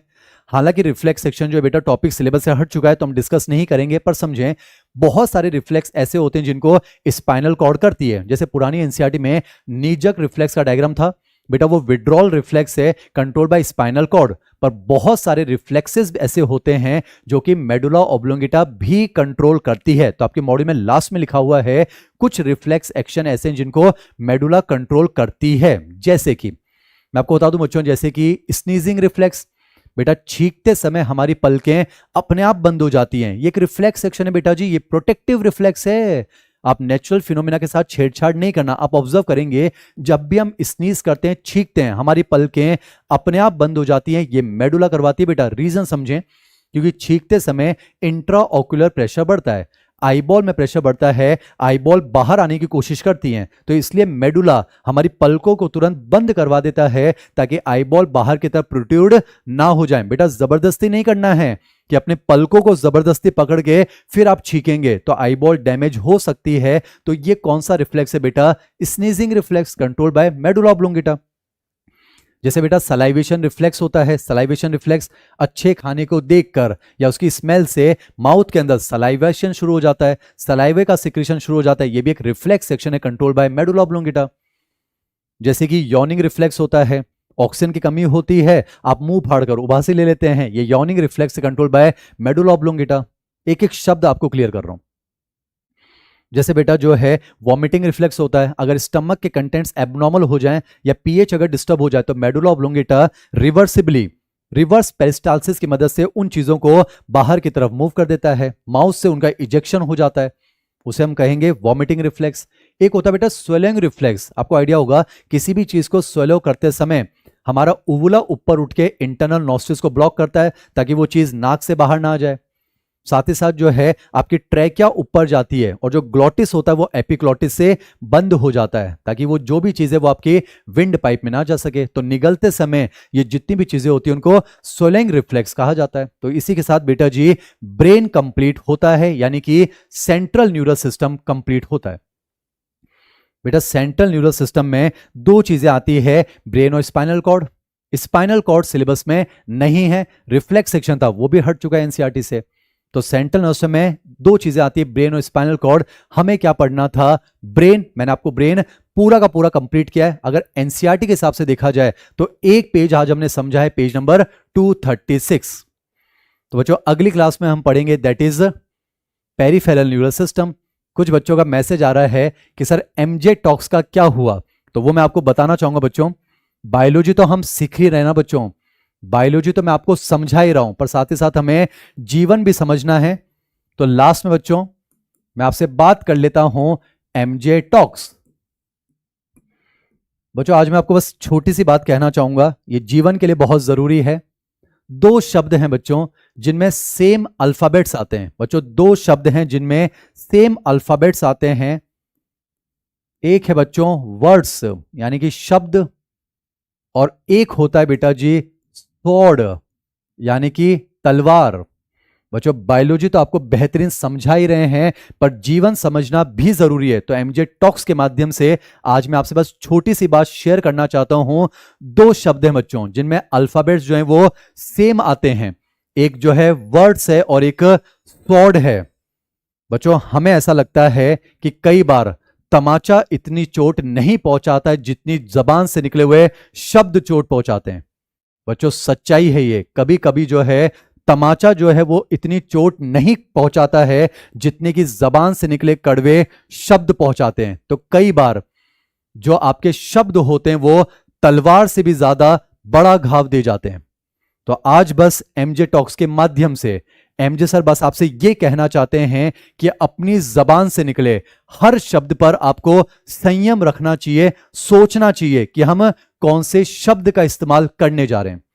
कम से कम शब्दों का चुनाव जो है वो सोच समझकर होना चाहिए। कहीं ऐसा ना हो कि आपके शब्द जो हैं वो स्वॉर्ड बनकर, कहीं ऐसा ना हो कि आपकी जबान से निकले वर्ड्स स्वॉर्ड बनकर किसी को घायल कर दें, किसी को दुख पहुंचाएं। तो कम से कम बच्चों मैं कहना चाहूंगा पेरेंट्स के साथ जब भी हम बात करते हैं तो आप शब्दों का चुनाव ऐसा करें, आपके वर्ड्स ऐसे होने चाहिए जो स्वॉर्ड का काम ना करें। तो बच्चों लास्ट में बस मैं आपके सामने कबीर जी का एक दोहा कहना चाहूंगा और एमजे टॉक्स को अंत करना चाहूंगा। ऐसी वाणी बोलिए मन का आपा खोए, ऐसी वाणी बोलिए मन का आपा खोए, औरों को शीतल करे आपहु शीतल होए। तो बच्चों एमजे टॉक्स के माध्यम से बहुत ही अच्छी बात मैंने आज आपको समझाई है। अपनी वाणी को, अपने वर्ड्स को कुछ इस तरह से आपको चुनना है, स्पेशली पेरेंट्स से बात करते समय, कि आपके वो जो शब्द हैं वो तलवार की तरह उनके दिल को ना चुभें। बच्चों फिर दोहराता हूं, कई बार तलवार जो है, तमाचा जो है वो इतना गहरा घाव नहीं पहुंचाता है जिसका कितनी नजदीकी का जितना किसी नजदीकी इंसान के शब्द पहुंचाते हैं। तो बच्चों इसी ख्याल के साथ एमजे टॉक्स को आज कंप्लीट करते हैं, इस लेक्चर को हम कंप्लीट करते हैं। अगली क्लास में आपके साथ फिर से मुलाकात होगी, हम जुड़ेंगे बच्चों पेरीफेरल न्यूरल सिस्टम के साथ। Thank you so much.